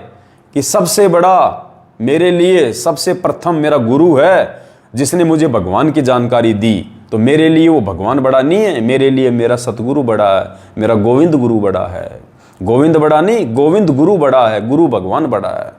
तो वो उस आकाशवाणी की बात आश्रम में बताने के लिए गए कि गुरुदेव, हम उस झोपड़ी में हम प्रवेश करें या ना करें। तो पुण्यात्माओं देख लो, आज ये फर्जी ऑडियो आती हैं, ये पीले पर्चे आते हैं, ये आकाशवाणी है। कोऑर्डिनेटर कोई आदेश देता है, गुरुजी का जो कलयुगी जो परिवार है वो कोई आदेश देता है, और उस आदेश को हम बिना गुरुजी के सत्यापन के, बिना गुरुजी से पूछे, बिना गुरुजी की आज्ञा के यदि हम उनको फॉलो कर रहे हैं, तो हम तो रंका और बंका से बेहद नीचे गिरे हुए इंसान हैं। हम कहाँ से पार हो जाएंगे? हमसे समझदार तो रंका और बंका थे। आप कहोगे जी हम कैसे पूछें गुरुजी से, गुरुजी तो जेल में है। तो भैया गुरुजी जेल में हैं, लेकिन गुरुजी के जो वचन हैं, गुरुजी का जो ज्ञान है, वो तो सबके घरों में है, वो तो आप सबके पास में है। और गुरुजी तो शब्द स्वरूपी हैं। आप गुरुजी को अपनी तरह देह में मत मानो भाई। मालिक कहते हैं देही को सतगुरु कहे, यानी ये जो शरीर जो तुम देख रहे हो अपने गुरुजी का, कहते हैं देही को सतगुरु कहे, यो तो धुंधर ज्ञान, चार दाग आवे नहीं वाको सतगुरु जान। सतगुरु किसको कहते हैं? ना सतगुरु जननी जने जाके माना बाप, पिंड ब्रह्मंड से रहित है ना वहां तीनों ताप। और परमात्मा कहते हैं हाड़ चाम लहू ना मेरे, कोई जाने सतनाम उपासी, तारण तरण अभय पद दाता मैं हूं कबीर अविनाशी। तो गुरुदेव हमें समझा रहे कि नालायकों, मैं हाड़मास का नहीं हूं, मुझे अपना जैसा व्यक्ति मत मानो, अपने जैसा माँ के गर्भ से जन्म लेके आया हुआ रामपाल मत मानो। गरीबदास जी ने 300 साल पहले कह दिया था कि गुरु को मानुष जानते ते नर कहिए अंध, ओवे दुखी संसार में फिर आ गए यम के फंद। कि अपने गुरुजी को अपने जैसा मानुष मत मान लेना, वो मानुष बन के आएगा, उसकी मजबूरी है तुम्हें ज्ञान समझाने के लिए। अगर गुरुजी हमारे जैसे मानुष बन के ना आए तो बताओ, हम कोई गाय की भाषा थोड़ी जानते हैं, हम कोई शेर की भाषा थोड़ी जानते हैं। गुरुजी सत्संग सुनाने के लिए हमारे जैसे ही बन के आएंगे, हमारी ही भाषा बोलेंगे। तो गुरुजी की मजबूरी है हम नीचों को ये ज्ञान समझाने के लिए हमारे जैसा बन के आना। लेकिन वो हमारे जैसे नहीं है, वो विदेह हैं, वो देही में नहीं है, वो विदेह हैं। पुण्यात्माओं, देह और विदेह का परमात्मा ने बहुत अच्छे से अंतर स्पष्ट करके बताया है। हम यही तो धोखा खा रहे हैं। 650 साल पहले भी हमने यही धोखा खाया था, धर्मदास की तरह। हमने अपने गुरुजी को अपने जैसा मान लिया। धर्मदास जी ने कहा कि परमात्मा तुम कहो विदेही और मुझे दिखाई देते हो तुम देही। तुम कहते हो कि मैं तो विदेह हूँ धर्मदास, मैं तेरी तरह हाड़मास का नहीं हूँ, और गुरुजी आप मुझे दिखाई दे रहे हो मेरे जैसे। क्योंकि पुण्यात्मा ज्ञान नहीं था उस समय, परमात्मा ने मूल ज्ञान नहीं दिया था उस समय, छुपा के रखना था। आज ये पिटारा खोलना था भगवान ने। तो जो धोखा धर्मदास जी जैसी आत्मा ने खा लिया, वो आज हमने नहीं खाना है। यही शिक्षा ये कथाएं दे रही हैं, यही ज्ञान आज आके गुरुजी बता रहे हैं। अब देह विदेह क्या होती है पुण्यात्माओं? दिखने को तो गुरुजी हमारे जैसे दिखाई दे रहे हैं, लेकिन वो विदेह हैं। देह होते हुए वे विदेह हैं। कैसे? जैसे हम किसी नाई की दुकान पे जाते हैं सेविंग करवाने के लिए, और नाई की दुकान पे हम गए, हम वहाँ पे चेयर पे बैठ गए, और जैसे दास आपको इस मोबाइल में दास आपको दिखाई दे रहा है। अब क्या होगा पुण्यात्माओं? नाई उसके बाल काटेगा। अब बाल काटेगा तो वो कैंची चलती हुई बाल काटते हुए शीशे में भी दिखाई देंगे, वो बाल नीचे गिरते हुए शीशे में भी दिखाई देंगे, बातचीत करते हुए नाई और वो जो आदमी है दोनों दिखाई देंगे। और अगर किसी कारण से उसके यहाँ पे कैंची से या ब्लेड से यदि वो कट लग गया और खून आ गया, तो पुण्यात्माओं खून के टपके उस आदमी के यहाँ से नीचे गिरते हुए दिखाई देंगे और शीशे में भी नीचे गिरते हुए दिखाई देंगे। लेकिन बाहर जो आदमी है उसके खून के यदि हाथ लगाया जाएगा तो उसकी उंगली पे लग जाएगा कि देखो ये कट गया। अगर शीशे में जो सेम टू सेम ऐसा ही दिखाई दे रहा है, खून दिखाई दे रहा है, गिरता हुआ दिखाई दे रहा है, लेकिन शीशे में यदि हम उस खून के ऊपर हाथ रखेंगे तो पुण्यात्माओं खून उंगली के नहीं लगेगा, जबकि सेम टू सेम दिखाई दे रहा है। तो यही अंतर है देह में और विदेह में। हमारे गुरुदेव हमारे जैसे ही दिखाई देंगे, हमारे जैसे ही हाड़मास के दिखाई देंगे, हमारी जैसे ही वो क्रिया करते हुए दिखाई देंगे, लेकिन असल में वे विदेह हैं। तो पुण्यात्माओं ये अंतर है, और ये अंतर केवल हम ज्ञान से समझ सकते हैं, अन्य कोई तरीका देह और विदेह के अंतर को समझने का नहीं है। या फिर परमात्मा किसी आत्मा को अपनी दिव्य दृष्टि दे, तो दिव्य दृष्टि दे के परमात्मा समझाएगा नहीं, क्योंकि यह ज्ञान मार्ग है। परमात्मा ने हमें अक्सर ज्ञान युक्त किया है, पिछली पीढ़ी में जन्म दिया है, शिक्षा दी है। परमात्मा किसी के साथ भेदभाव नहीं करेगा, समान रूप से परमात्मा ज्ञान से ही सबको समझाएगा। और जो आत्मा ज्ञान को आधार बना के उनको समझ जाएंगी, वही आत्मा इस कलयुग की पिछली पीढ़ी में सतगुरु रामपाल जी भगवान के रहते सहते मोक्ष प्राप्त करने के अधिकारी हैं, अन्यथा हम रह जाएंगे। और हम वो मोक्ष प्राप्त करें, इसके लिए भगवान ने हमें ये साध संगतियां दी हैं, ये विशेष मेहर बख्शी है परमात्मा ने। जो भेद निकल के आ रहे हैं साध संगतियों के माध्यम से, हमारे गुरुदेव के ऊपर, हमारे भगवान के ऊपर, हमारे महबूब के ऊपर हमारा विश्वास दिन दोगुना रात चौगुना बढ़ रहा है। हम और ज्यादा दृढ़ और लगन और समर्पण के साथ भक्ति कर रहे हैं। ये साध संगतियों का असर है, परमेश्वर का आशीर्वाद है। मालिक कहते हैं साध संगत से भेद जो पाया, परमेश्वर सतगुरु रामपाल जी भगवान ने सफल बनाया। और एक वाणी में परमात्मा कहते हैं कि गुरु का वचन और साध की संगत, गुरु का वचन यानी सतगुरु रामपाल जी भगवान के सत्संग, उनके वचन, उनके आदेश, और साध की संगत यानी भाई बहन आपस में मिलके, जो साधु भाई बहन आपस में मिलके जो गुरु जी के वचनों पे जो डिस्कस करते हैं, उसको कहते हैं साध संगत। तो परमेश्वर ने दोनों चीजों को समान बताया है और कह रहे हैं कि गुरु का वचन और साध की संगत अजर अमर घर पावे। जब तक ये दोनों चीजें आपको नहीं मिलेंगी, आप सतलोक की प्राप्ति नहीं कर सकते, उस अजर अमर घर की प्राप्ति नहीं कर सकते। तो कहते हैं गुरु का वचन और साध की संगत अजर अमर घर पावे, कहे कबीर सुनो रे गोरख हम सब कोई तत्व लखावें। तो पुण्यात्माओं ये साध संगतियां हमें प्राप्त हैं, सतलोक आश्रम मैनेजमेंट को और उनके पीछे लगी हुई संगत को प्राप्त नहीं है। और जब तक उनको वो प्राप्त नहीं होगा पुण्यात्मा, वो जीव मोक्ष के अधिकारी नहीं बन सकते। इसलिए दास बार बार आप जीव से प्रार्थना करता है कि पुण्यात्मा इस धरती पे सतगुरु रामपाल जी भगवान को प्राप्त करने के लिए, अर्थात सतलोक जाने के लिए, गुरु जी को प्राप्त करने का मतलब है सतलोक जाना, मोक्ष करवाना। गुरु जी तो वैसे सबको मिल चुके हैं, गुरु जी तो जेल में भी लोग रोज मिलते हैं, उन कैदियों को भी मिलते हैं, उन पुलिस वालों को भी मिलते हैं। तो क्या उन्होंने गुरु जी को प्राप्त कर लिया? नहीं। क्या उन्होंने भगवान प्राप्त कर लिया? नहीं। भगवान प्राप्त करने का मतलब गुरुजी ने बताया कि गुरुजी के द्वारा जो भक्ति विधि तुम्हें दी जाती है, उसको संपूर्णतया मर्यादा में रह के निभा के और अंतिम श्वास तक भक्ति करके सतलोक में चले जाना, उसको कहते हैं भगवान प्राप्ति, सतगुरु प्राप्ति। तो पुण्यात्माओं सतगुरु प्राप्ति का मार्ग ये साध संगति है, दुनिया में और दूसरा कोई तरीका नहीं है। यदि किसी व्यक्ति ने असल में सतगुरु रामपाल जी भगवान के पृथ्वी पे रहते सहते मोक्ष प्राप्त करना है, क्योंकि मोक्ष प्राप्ति का मौका भी गुरुजी के धरती पे रहते सहते है।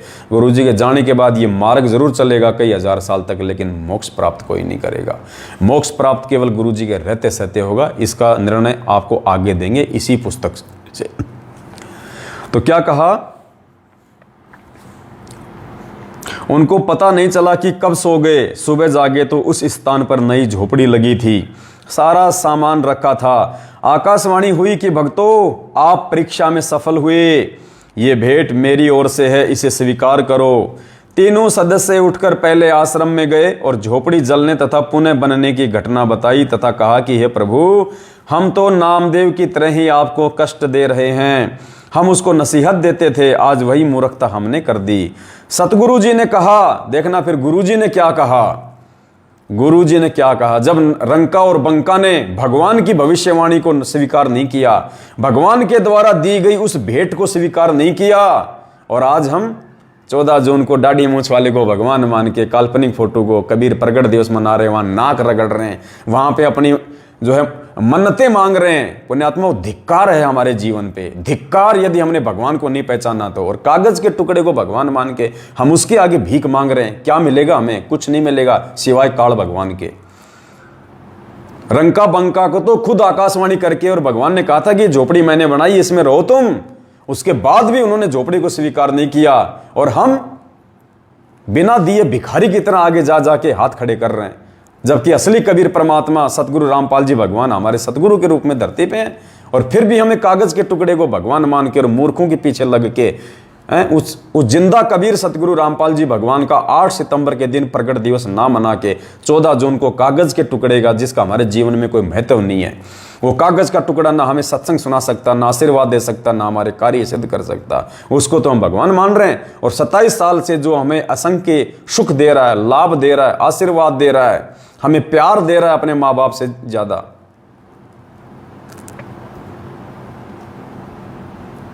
उसको पुण्यात्माओं हम भगवान मान रहे हैं। धिक्कार है, धिक्कार। पुण्यात्माओं देखो, तीनों सदस्य उठकर पहले आश्रम में गए और झोपड़ी जलने तथा पुनः बनने की घटना बताई तथा कहा कि हे प्रभु, हम तो नामदेव की तरह ही आपको कष्ट दे रहे हैं, हम उसको नसीहत देते थे, आज वही मूर्खता हमने कर दी। सतगुरु जी ने कहा कि हे भगत परिवार, नामदेव उस समय मर्यादा में रह के भक्ति नहीं कर रहा था, फिर भी उसकी पूर्व जन्म की भक्ति के प्रतिफल में उसके लिए अनहोनी करनी पड़ती थी। आज जो भाई बहन ये कहते हैं ना कि मैनेजमेंट कहाँ से गलत है, गुरुजी हमें सारे लाभ दे रहे हैं, हमारे सारे काम हमारे सही चल रहे हैं, ठीक चल रहे हैं, देखो परमात्मा ने निष्कर्ष दे दिया। यहाँ पे रंका बंका को क्या कहा गुरुजी ने? परमात्मा कहते हैं कि हे भगत परिवार, नामदेव उस समय मर्यादा में रह के भक्ति नहीं कर रहा था। कब? जब परमात्मा ने उसके लिए अनहोनी की, परमात्मा ने उसके लिए चमत्कार किया, परमात्मा ने उसके लिए मंदिर का मुंह फेर दिया, उस समय गुरुजी कह रहे हैं कि उस समय भी नामदेव मर्यादा में रह के भक्ति नहीं कर रहा था, फिर भी परमात्मा ने अनहोनी करनी पड़ी, चमत्कार करना पड़ा भगत का। क्यों? नामदेव के पिछले भक्ति संस्कार के चलते।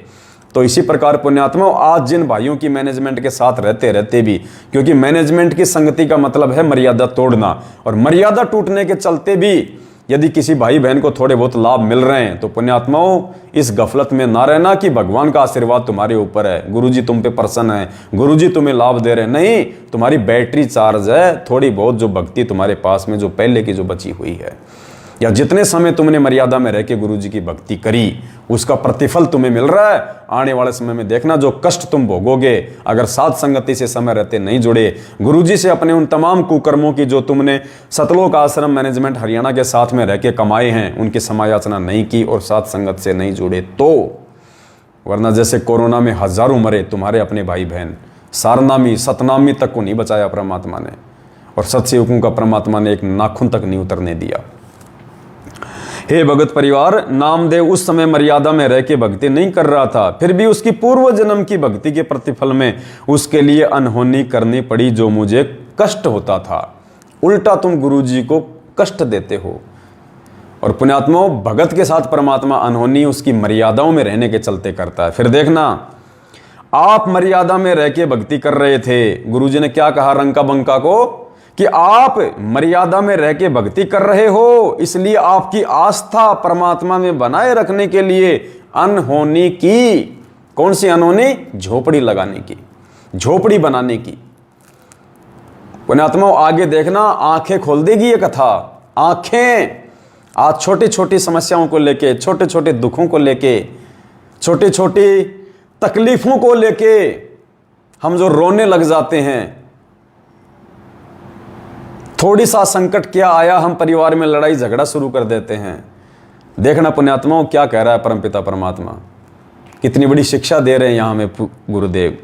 क्या कह रहे हैं परमात्मा? गुरुदेव ने क्या कहा फिर आगे रंका बंका को? आग भी मैंने लगाई थी, आपका दृढ़ निश्चय देखकर झोपड़ी भी मैंने बनाई है। पुण्यात्माओं, आग भी गुरुजी ने लगाई थी परीक्षा लेने के लिए, और उनका दृढ़ विश्वास देख के उस झोपड़ी की चर्चा ना करके वो परमात्मा की चर्चा करते करते सो गए। कि मालिक कहते हैं कि तुलसी बिरवा बाग में सींचत भी मुरझावे, और राम भरोसे जो चले वो पर्वत पे लहरावे। तो रंका और बंका अपने राम, अपने सतगुरु के भरोसे रहे। उन्होंने लाभ आने की चिंता नहीं करी कि गुरुजी साथ में है तो क्या लाभ और क्या हानि, परमात्मा से बड़ा कोई लाभ नहीं हो सकता। भगवान मिल गया, गुरुजी ने नाम दे दिया, इससे बड़ा लाभ दुनिया में कोई नहीं, इससे बड़ा धन कोई नहीं है। अरे झोपड़ी क्या जल गई, कल को तो हम भी जलेंगे, हम भी मरेंगे।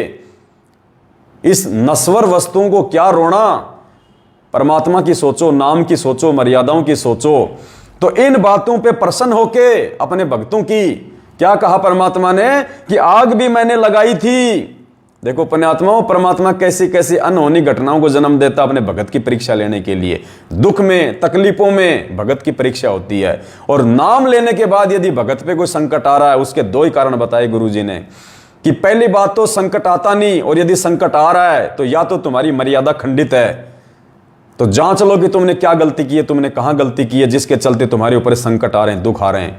और यदि तुम मर्यादा में और फिर भी तुम्हारे ऊपर दुख संकट आ रहे हैं, फिर समझ लेना कि गुरुजी तुम्हारी परीक्षा ले रहे हैं। तुमने और ज्यादा सतर्क हो जाना चाहिए कि परमात्मा परीक्षा ले रहा है। गरीब कच्चा हीरा कृच हो, नहीं सहे घनमार, ऐसा ये मन ओ रहा लेखा लेकर तार। पुण्यात्माओं, बहुत बड़ी मेहर की है पूज्य गुरुदेव जी ने आप और हमारे ऊपर इस कलयुग की बिचली पीढ़ी में पैदा करके, और ऊपर से मालिक ने अपनी शरण में लेके। पुण्यात्माओं, यो सौदा फिर नाही रे संतो, यो सौदा फिर नाही, लोहे जैसा ताव जात है काया दे सराही। ये मौका है परमात्मा ने मानव जन्म देके अपने शरण में लेके हमारा लोहे को गर्म कर रखा है। आज जितनी ज्ञान रूपी चोटें मार दोगे तो पुण्यात्माओं शरीर का मोक्ष हो सकता है, अन्यथा दूसरा कोई उपाय, कोई साधन नहीं बनेगा। आग भी मैंने लगाई थी आपका दृढ़ निश्चय देखकर, झोपड़ी भी मैंने बनाई है आप उसे स्वीकार करो। गुरुजी ने जब आदेश दिया कि उस झोपड़ी को तुम जाके स्वीकार करो, वो मैंने बनाई थी, मैंने आग लगाई थी, तब रंका बंका जाके उस झोपड़ी में रहने लगे थे। ना कि वो आकाशवाणी को सुन के, जो भगवान ने आकाशवाणी की थी।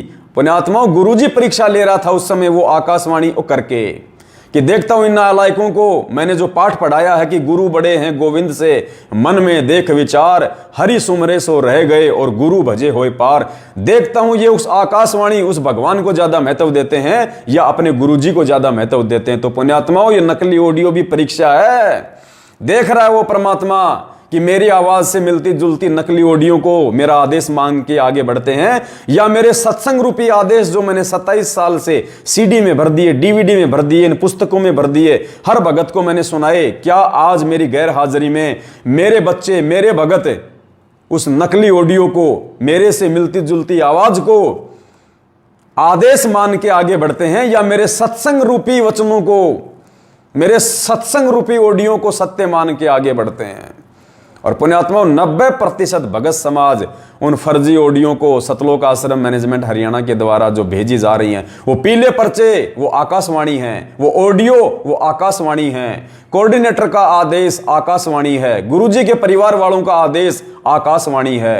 एक सच्चे और ज्ञानी भगत को वो कभी जिंदगी में स्वीकार नहीं हो सकती जब तक कि वो उन बातों की तसल्ली, उनका सत्यापन या तो साक्षात अपने गुरुजी से जाके ना कर ले, या गुरुजी के द्वारा दिए गए सत्संगों से मेल ना कर ले, तब तक उन चीजों को हम स्वीकार नहीं कर सकते। और इसी के चलते आज 90% भगत समाज मर्यादाओं से दूर है, परमात्मा से दूर है।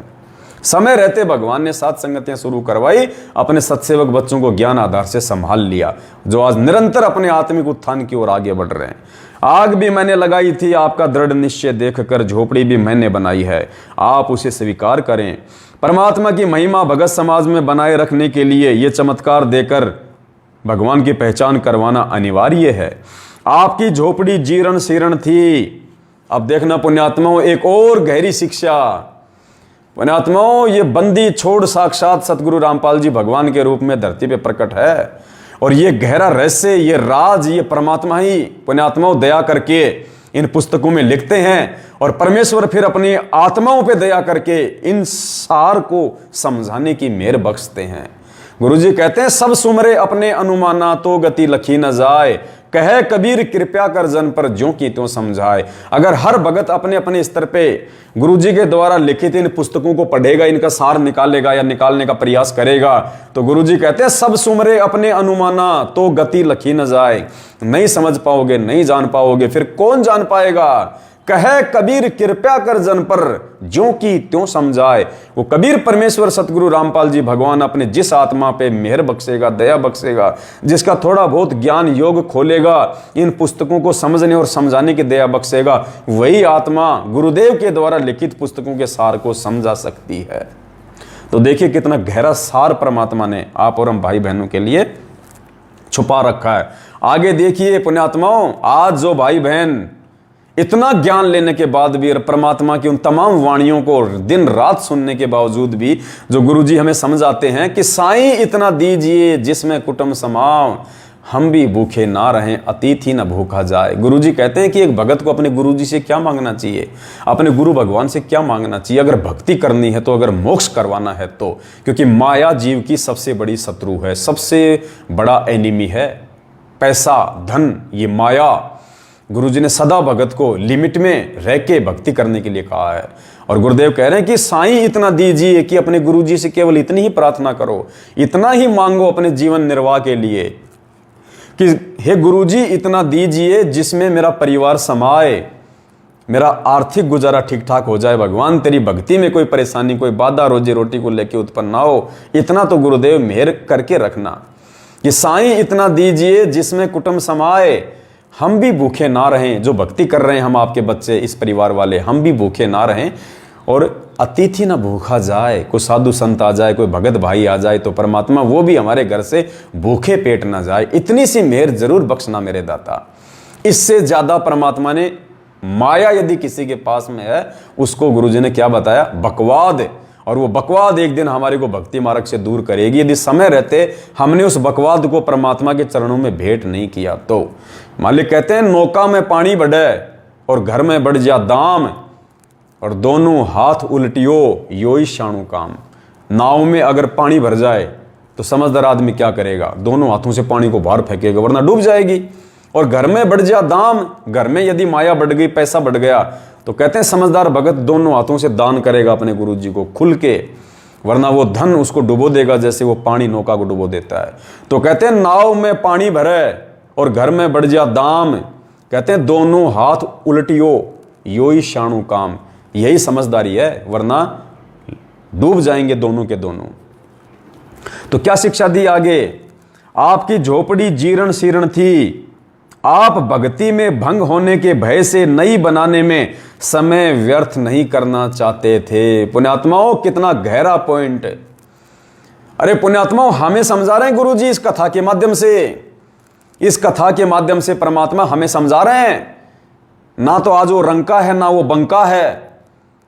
परमात्मा हमें उन आत्माओं को आधार बना के शिक्षा दे रहे हैं कि जैसे उन आत्माओं ने अपने जीवन को जिया मर्यादा में रह के ज्ञान को आधार बना के, ऐसे जब तक तुम नहीं जियोगे आज मोक्ष प्राप्त नहीं कर पाओगे। आज पुण्यात्माओं हम कोठियों पे कोठी बना रहे हैं, फैक्ट्रियों पे फैक्ट्री बना रहे हैं। एक मकान परमात्मा ने दे रखा जिसमें आसानी से हमारा गुजारा हो सकता है, उस मकान को छोड़ के हम नया मकान बना रहे हैं शहर में कि नहीं वो तो गांव में है, अच्छा नहीं है, नई डिजाइन की कोठी बनाऊंगा। एक बेटे को बना दी, दूसरे के लिए नया प्लॉट ले रहा है, दूसरी उसके लिए नया कोठी बना के दे रहा है। पुण्यात्माओं परमात्मा ने कहा कि तुम भाड़ क्यों झोंक रहे हो, तुम नरक में जाने की तैयारी क्यों कर रहे हो मेरी शरण में आके भी। रंका और बंका से शिक्षा लो। अरे जब भगवान पे समर्पित हो जाएंगे फिर परमात्मा की चिंता है, परमात्मा करेगा फिर अनहोनी। अगर वो रंका बंका के साथ में कर सकता तो आज क्यों नहीं कर सकता, आज भी तो वही भगवान है।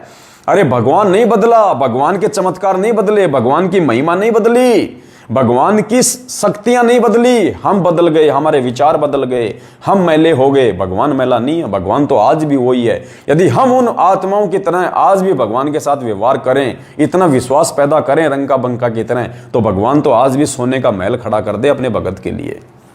जब रावण को सोने की लंका दे सकता उसकी भक्ति के प्रतिफल में, तो पुण्यात्माओं हम तो डायरेक्ट भगवान की शरण में हैं, सतगुरु रामपाल जी भगवान की शरण में हैं। आज तो परमात्मा हमारे लिए वारे न्यारे कर सकता, वारे न्यारे।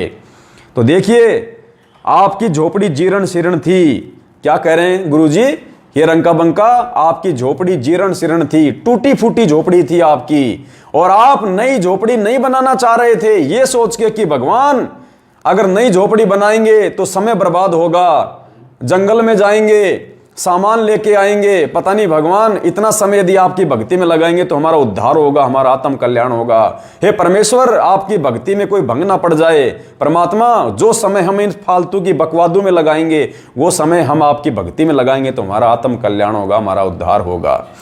तो गुरुजी ने कहा कि बच्चों, मुझे पता था कि तुम्हारी झोपड़ी टूटी हुई है और मुझे तुम्हारी झोपड़ी जो है वो नई बनानी थी, लेकिन उससे पहले मुझे तुम्हारी परीक्षा भी लेनी थी कि तुम मेरे द्वारा बनाई गई नई झोपड़ी में रहने के लायक योग्य भी हो या नहीं हो। तो परमात्मा ने उनकी परीक्षा ली, नई झोपड़ी बनाने के लिए पुरानी झोपड़ी में आग लगाई।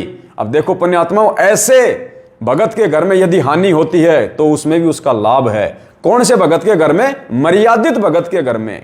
मर्यादा तोड़ने वाले के तो नुकसान ही नुकसान है, लेकिन मर्यादित भगत के घर में यदि कोई हानि होती है तो उसमें देखो, उसमें उसका भला है, उसका लाभ है। जैसे रंका और बंका, क्योंकि उनकी झोपड़ी टूटी फूटी थी और बरसात में पानी टपका करता था, धूप आया करती थी, तो परमात्मा ने देखा भगत हैं और ये खुद नई झोपड़ी नहीं बनाना चाह रहे, और आज उधार मांग मांग के झोपड़ियां बना रहे हैं, उधार मांग मांग के मकान खड़े कर रहे हैं। ये ज्ञान लेने के बाद भी उन पत्थरों में पैसा बर्बाद कर रहे हैं। जहां सीमेंट से काम चलता है वहां पे मार्बल, टाइल, चिप्स, पता नहीं क्या क्या लगाते हैं। अनाप शनाप पैसा मिट्टी में बर्बाद कर रहे हैं। अरे भक्ति करेंगे तो भगवान हमारे साथ भी रंका बंका की तरह चमत्कार करेगा, वरना भगवान और भक्ति की आवश्यकता क्या फिर इस कलयुग में? क्या मालूम पड़ेगा फिर भगवान क्या है, भगवान के चमत्कार क्या है? लेकिन कोई भगत भी तो चाहिए, वैसा भगत भी तो चाहिए जिसके बलबूते पे परमात्मा चमत्कार करे। तो पुण्यात्मा, वो भगत बनने का हम प्रयास करें सभी भाई बहन। तो रंका बंका से हम शिक्षा लें और इस माया का सदुपयोग परमात्मा के चरणों में दान धर्म करके करें, ना कि उन पत्थरों में लगा के। तो क्या कहा परमेश्वर ने? आपकी झोपड़ी जीर्ण शीर्ण थी, आप भक्ति में भंग होने के भय से नई बनाने में समय व्यर्थ नहीं करना चाहते थे। मैं आपके लिए पक्का मकान भी बना सकता हूं, सोने का भी बना सकता हूं, क्योंकि आप प्रत्येक परीक्षा में सफल रहे। गुरुजी कह रहे हैं, बेटो, मैंने तुम्हारी जो परीक्षा ली, तुम्हारी झोपड़ी जला के और वो आकाशवाणी करके तुम्हारे विश्वास की, तुम्हारे ज्ञान की मैंने जो परीक्षा ली है, उस परीक्षा के बलबूते पे जो तुमने उस परीक्षा में जो सफल हुए हो पुण्यात्मा, उसके बलबूते पे गुरुजी ने कहा कि मैं तो तुम्हारे लिए पक्का मकान भी बना सकता हूं, सोने का मकान भी मैं बना सकता हूं। और हम पुण्यात्माओं, ये नकली ऑडियो, ये फर्जी लेटर, ये पीले पर्चे, ये आकाशवाणी, हम तुरंत झुक जाते हैं। ओ गुरुजी का आदेश, गुरुजी का आदेश। अरे गुरुजी का आदेश ये है, ये जो तुम्हें पढ़ाया जा रहा है, गुरुजी का आदेश है 27 साल से किए गए सत्संग, गुरुजी की गैर हाजिरी में, गुरुजी की अनुपस्थिति में, गुरुजी के वचन, गुरुजी के सत्संग, गुरुजी के शब्द ही उनका असली आदेश होता है। भूल गए हम इन बातों को और मार खा रहे हैं आज। इसलिए परमात्मा कहते हैं, ये संसार विघन की घाटी, कोई निकलेगा बिरला सूर, कोई सूरवीर आत्मा ही होगी जो इस काल लोक से मुक्ति प्राप्त करके जाएगी। आपकी झोपड़ी जीर्ण शीर्ण थी, आप भक्ति में भंग होने के भय से नई बनाने में समय व्यर्थ नहीं करना चाहते थे। मैं आपके लिए पक्का मकान भी बना सकता हूं, सोने का भी बना सकता हूं, क्योंकि आप प्रत्येक परीक्षा में सफल रहे हो। उस दिन रास्ते में धन मैंने ही डाला था, नामदेव मेरे साथ में था। आप उस कुटिया में रहें और परमात्मा की भक्ति करें। रंका बंका ने उस मर्यादा का पालन किया, यानी आकाशवाणी हुई उसका पालन नहीं किया। कौन सी मर्यादा का पालन किया? गुरुजी के पास आश्रम में गए और कहा कि गुरुजी ऐसे ऐसे आकाशवाणी हुई है, ऐसे ऐसे झोपड़ी बनी है और ऐसे ऐसे आकाशवाणी में कहा गया है कि तुम उस झोपड़ी में रहो, मेरा आदेश है। लेकिन गुरुजी आपकी क्या आज्ञा है? उसको कहते ज्ञान आधार। इन फर्जी ऑडियो पे नीची गर्दन कर देना, इन पीले पर्चों पे नीची गर्दन कर देना, प्रत्येक उल्टे सीधे आदेश को मान लेना। आज बीजेपी को वोट देना है, आज कांग्रेस को वोट देना है, आज वहां रक्तदान करना, आज वहां देह दान करना है। लुट गई संगत, मर गई संगत, अपने पैर पे खुद कुल्हाड़ी मार दी संगत ने। ये कौन से दिन के लिए पुस्तकें हैं? ये पुस्तक तुम लोगों के हाथों में केवल दुनिया को बांटने के लिए नहीं दी भगवान ने। इन पुस्तकों को भगवान इसलिए बनाए कि मेरे बच्चे इनको पढ़ें, इनका निष्कर्ष निकालें और मेरे ज्ञान को आधार बना के चलने। और तुम खुद गुरु जी के ज्ञान पे चलते नहीं और दुनिया को तुम ज्ञान समझाते हो। तो परमात्मा कहते हैं करनी तज कथनी कथ है, यानी खुद तो अमल कर नहीं रहा, दुनिया को पुस्तकें बांट बांट के शिक्षा दे रहा है। तो गुरु जी कहते हैं करनी तज कथनी कथ है, अज्ञानी दिन रात और कुत्ते जू भोकत फिरे सुनी सुनाई बात। खुद पे कोई असर नहीं, कोई अमल नहीं, और गुरु जी का उपदेश पूरी दुनिया में बांटता फिर रहा है। गुरु जी कहते हैं वो कुत्ते की योनि में जाएगा। तो ये सिर पे रख रख के पुस्तकें, ये जीने की रार, ये फलानी दिखनी ज्ञान गंगा, तुम खुद तो उस ज्ञान को अपने दिल में उतार नहीं रहे, खुद तो गुरु जी के वचन पे चल नहीं रहे। दुनिया को तुम मैनेजमेंट के मजदूर बन के उनके धार्मिक धंधे को आगे बढ़ाने के लिए तुम पुस्तकें बांट रहे हो। पुण्यात्मा, कुत्ते की योनि में जाने के लक्षण है। ये मैं नहीं कह रहा, परमात्मा का विधान कह रहा है, जो तुम्हें दास बता रहा है। मैं आपके लिए पक्का मकान भी बना सकता हूं, सोने का भी बना सकता हूं, क्योंकि आप प्रत्येक परीक्षा में सफल रहे हो। उस दिन रास्ते में धन मैंने ही डाला था। कौन सा धन? नामदेव ने एक दिन कहा कि गुरुजी ये रंका बंका बहुत दुखी हैं, ये निर्धन हैं, थोड़ा बहुत इनको माया दे दो। तो गुरुजी ने कहा कि बेटा ये माया नहीं चाहते ये। नहीं गुरुजी, चाहेंगे क्यों नहीं? क्योंकि नामदेव को ज्ञान नहीं था, वरना उल्टा जवाब ही नहीं करता परमात्मा से। तो परमात्मा ने भी एक उदाहरण पेश करना था कि भगत हो तो कैसे हो, ज्ञान आधार हो तो क्या हो। तो नामदेव की भी परमात्मा ने आंख खोलनी थी कि बेटा तू कहाँ खड़ा है, मेरे भगत कहाँ है, देख। तो उस दिन रंकार बंका अपना रोजाना जंगल से अपनी लकड़ियाँ काट के लाया करते थे, दोनों पति पत्नी। तो आगे रास्ता था, तो नामदेव और गुरुजी ने क्या किया, रास्ते में जब वो आने लगे तो रास्ते में सोने चांदी के जेवर डाल दिए और खुद एक झाड़ी के पीछे जाके छुप गए दोनों। उधर से रंका बंका आ रहे थे, आगे आगे बंका, पीछे पीछे उसकी पत्नी रंका। अब बंका ने देखा कि भी सोने के जेवर पड़े, वो थोड़ी सी दूरी पे थी, 20-25 मीटर की वो जो है वो दूरी पे थी। तो रंका ने देखा कि आगे तो सोने चांदी के जेवर पड़े हैं, अगर मेरी औरत ने देख लिया और कहीं इसने अपनी नीयत डिगा दी, अगर उठा लिया तो भक्ति बर्बाद कर देगी, भक्ति नष्ट हो जाएगी, नीयत डिगा देगी अपनी। उसने क्या किया, पहले रोड तो होती नहीं थी, कच्चे रास्ते थे, उसने उन पे मिट्टी डालनी शुरू कर दी अपने पैर से। अब पीछे से रंका ने भी देख लिया, वो भी तब तक नजदीक आ चुकी थी। तो रंका क्या बोलती है, पुण्यात्मा, इसको कहते हैं ज्ञान आधार। रंका ने कहा जी चलो चलो, क्या मिट्टी पे मिट्टी डाल रहे हो भगत जी, चलो चलो, अपने किस काम की। और दोनों ने उस सोने को अनदेखा करके आगे बढ़ गए। पुण्यात्मा, आज हमारी स्थिति, अरे सोना चांदी तो छोड़ो, अगर 5 रुपए का सिक्का पड़ा हो तो तुरंत जेब में उठा के डाल लेंगे। पुण्यात्मा, ऐसे काल ठगता है। कई भाई कह देते हैं रास्ते में, भगत जी मुझे 100 रुपए मिले, मैं क्या करूं, बाढ़ में जा, मैं क्या बताऊं। गुरुजी ने बता रखा है इन कथाओं में, सत्संगों में। अरे वो हमारा धन है क्या? गुरुजी क्या कहते हैं कि पराया धन और पराई औरत पे नजर डालने वाला मेरा भगत नहीं है। पराई औरत और पराया धन ये जहर होने चाहिए मेरे भगत के लिए। पुण्यात्माओं, चाहे 1 लाख रुपये पड़ाओ, चाहे 1 करोड़ रुपये पड़ाओ, चाहे 20 किलो सोना पड़ाओ, हमने तो थूकना भी नहीं उसकी तरफ, उठाना तो बहुत दूर की बात है, वरना काल ठग लेगा। आप समझदारी में उठा लोगे 2 लाख रुपए, और उस पर एड्रेस भी है, आपको ज्ञान भी हुआ है, चलो यार उस भाई के 2 लाख रुपए आता हूं देके। अरे भाई साहब, आपके 2 लाख, आप तो गए अपने आप में बहुत बड़े महान बन के कि मुझे शाबाशी देगा, मैं जाके ये कहूंगा कि मैं संत रामपाल जी का भगत हूं, ईमानदार हूं, देखो आपके पैसे लौटा दिए मैंने। ये काल है, तुम्हारी समझदारी नहीं चलेगी, यहाँ पे गुरु जी का ज्ञान चलेगा। तुम लेके उसके एड्रेस पे 2 लाख रुपए गए, भाई साहब की बैल दबाई, ट्रन ट्रन, हाँ जी भाई साहब, अरे भाई साहब आपके पैसे, अरे हो भाई साहब, अरे आओ आओ आओ, अरे आप तो महान आत्मा हो। अंदर जाके पैसे खोले कि भाई साहब इसमें तो 5 लाख थे। नहीं भाई साहब मुझे तो 2, अरे भाई साहब 3 और ले। जब 2 लाख मिले तो 3 लाख कहां गए? अगर किसी ने उठाए होते किसी और ने तो सारे उठाता ना, 2 लाख क्यों छोड़ के जाता? भाई साहब तूने उठाए पैसे, 3 लाख और ला, वरना पुलिस में मुकदमा करूंगा। बन गए दाता, बन गए दानवीर, बन गए आप समझदार। इसलिए परमात्मा ने रंका बंका की कथा सुनाई कि ठोकर मार के चलो आगे, चाहे पूरी दुनिया का धन क्यों ना पड़ाओ। इंद्रदा राज कागदा बिष्टा ना भोगा इंद्राणी नु, हमने देखना भी नहीं उसकी तरफ।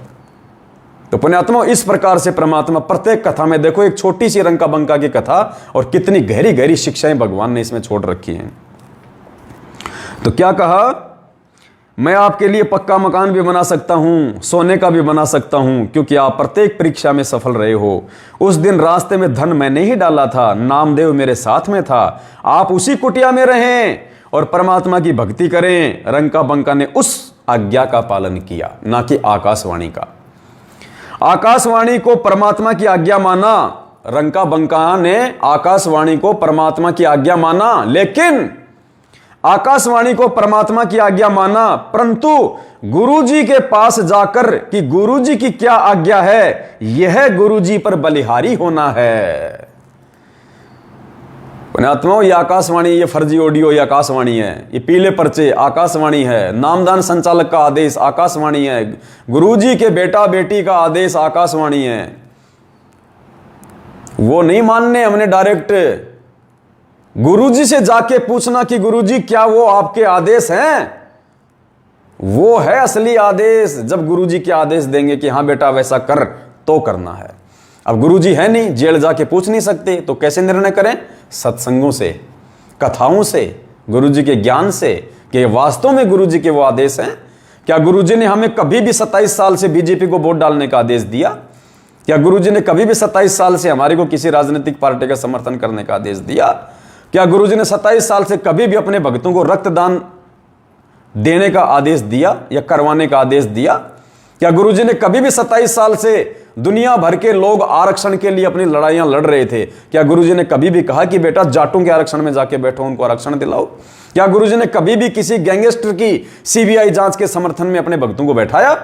तो तुम्हें कौन बैठा रहा है? ये काल बैठा रहा है, ये आकाशवाणी है काल भगवान की, और तुम अपने गुरुदेव की आज्ञा अर्थात उनके सत्संगों पे विचार ना करके मार पे मार खाते जा रहे हो। तो पुण्यात्माओं, धिक्कार है पिछली पीढ़ी में जन्म लेना, रे शिक्षा लेना।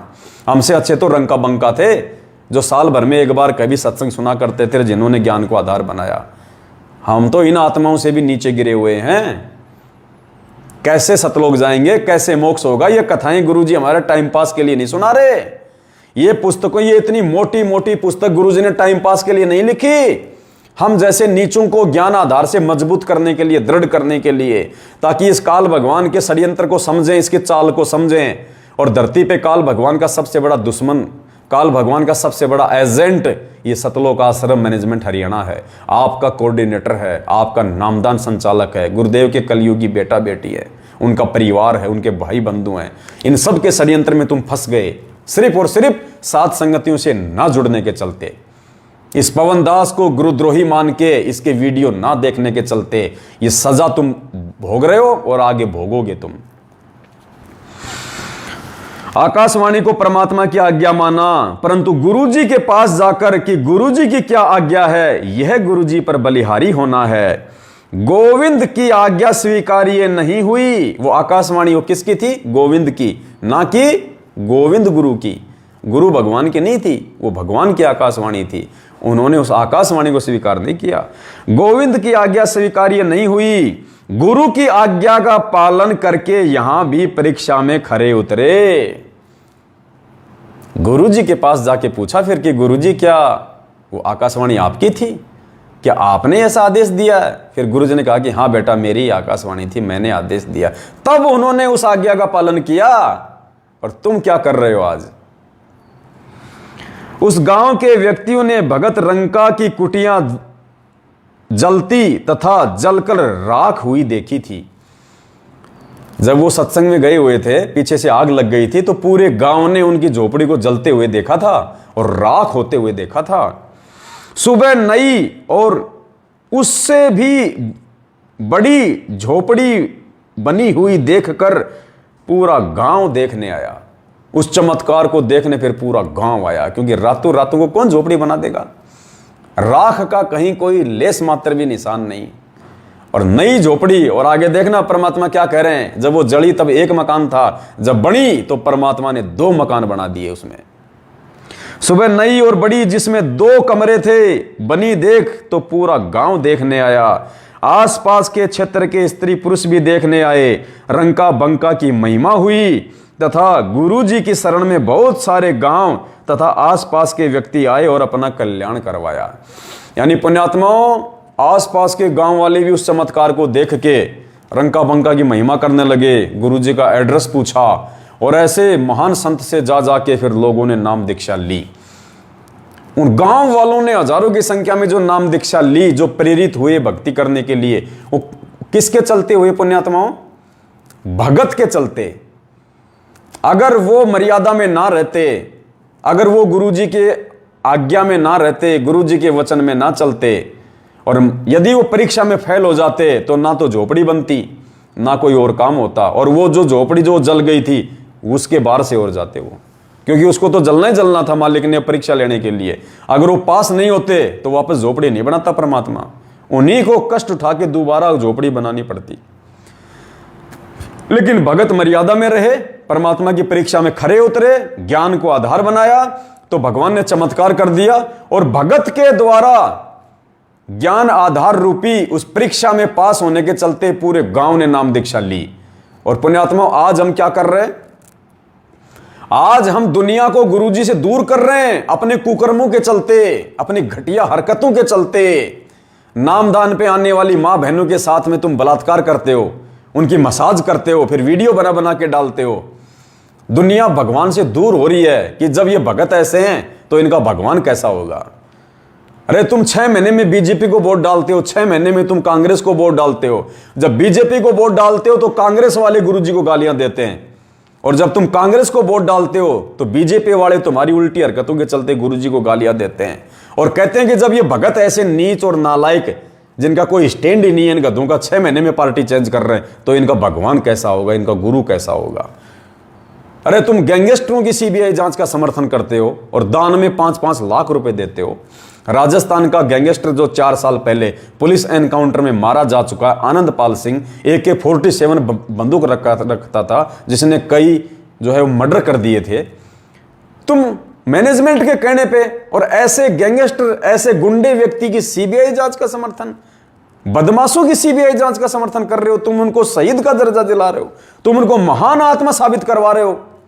जो समाज के नाम पे जो मतलब धब्बे हैं, जो कलंक है, तो दुनिया तुम्हारे गुरुजी को गालियां देगी या तुम्हारे गुरुजी से तुम्हारी उन हरकतों को देख के नाम दीक्षा लेगी कि जिस संत के भगत गुंडों का समर्थन कर रहे हैं तो उनका गुरु तो महागुंडा होगा, उनका गुरु तो महाबदमाश होगा, जो बदमाशों का समर्थन करने का आदेश अपने भक्तों को देता है। जबकि आदेश कौन दे रहा है? काल, ये मैनेजमेंट, आपका कोऑर्डिनेटर। तो पुण्यात्माओं, कहां रंका बंकर, कहां हम? ये मौका है, चूक जाएंगे, नहीं मिलेगा, रोएंगे ऊपर हाथ खड़े करके। तो आज ये भगवान धरती पे आया है पुण्यात्माओं, जुड़ जाओ समय रहते साध संगति से। इस साध संगति के अलावा धरती पे कोई दूसरा तरीका गुरुजी को प्रसन्न करने का नहीं है, और साध संगत से ही गुरुजी अपनी आत्माओं को छांट छांट के लेके जाएगा। जैसे आजकल पूरी साल भर स्कूलों में, कॉलेजों में पढ़ाई होती है, और जब वो पढ़ाई पूरी हो जाती है फिर क्या होता है? Campus placement. कैंपस प्लेसमेंट उसको बोलते हैं, जो बच्चे पढ़ाई पास कर चुके हैं, फिर उन बच्चों का वहां पे इंटरव्यू होता है, बाहर से जो है कंपनियां आती हैं और अच्छे अच्छे जो बच्चे होते हैं उनको अपनी कंपनियों में जॉब देती है। तो पुण्यात्माओं, 27 साल से भगवान ने पढ़ाया और अब पढ़ा के इस साध संगत के माध्यम से ये कैंपस प्लेसमेंट हो रहा है।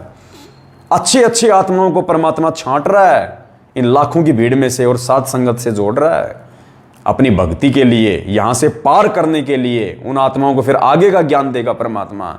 अभी दिया क्या है परमात्मा ने? अभी तो परमात्मा ने एक टपका भी ज्ञान का नहीं दिया, एक टपका भी, क्योंकि हम उस ज्ञान को स्वीकार करने के लायक ही नहीं हुए। उस अनमोल मूल ज्ञान को तो हम उस समय स्वीकार करने के लायक होंगे जब सबसे पहले तो हम भगवान को पहचान लेंगे, 2 में से 1 को भगवान मान लेंगे, 2 नाव में से 1 नाव की सवारी में आ जाएंगे कि दाढ़ी मूंछ वाला भगवान है या सतगुरु रामपाल जी जो मेरे गुरुजी हैं वो भगवान है। जब तक हम भगवान की पहचान नहीं करेंगे, भक्ति क्या खाक करेंगे, भक्ति क्या खाक चलेगी? हम तो हमेशा दुविधा में रहेंगे, हम तो हमेशा जो है शंका में रहेंगे। काल हमारे को कभी भी आके ठग लेगा, क्योंकि विश्वास हमारा हमारे गुरु पे होना चाहिए, समर्पण हमारा हमारे सतगुरु पे होना चाहिए। और त्रिकुटी पे आ जाएगा दाढ़ी मूंछ का रूप बना के वो काल भगवान। तुम तो फिर आज भी उसी को भगवान मान रहे हो, तो कल को मरने के बाद भी उसी को भगवान मानोगे, रह जाओगे तुम तो। गुरु से ज्यादा आस्था तो तुम्हारी उसमें है। तुम गुरु जी का तो मानव समझ के जन्मदिन मना रहे हो।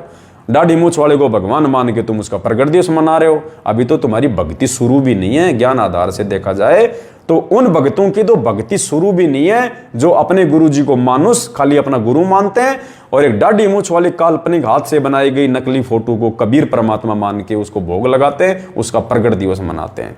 तो पुण्यात्माओं, ये दाढ़ी मूछ वाली फोटो को, उस काल्पनिक फोटो को, जिस रूप में परमात्मा 650 साल पहले आए थे, और वो वास्तविक रूप भी नहीं है क्योंकि हाथ से बनाया हुआ है। उस समय ना ही तो कोई कैमरा था, ना कोई फोटो खींचने का साधन था, वो हाथ से बनाया गया फोटो है जो ओरिजिनल नहीं है।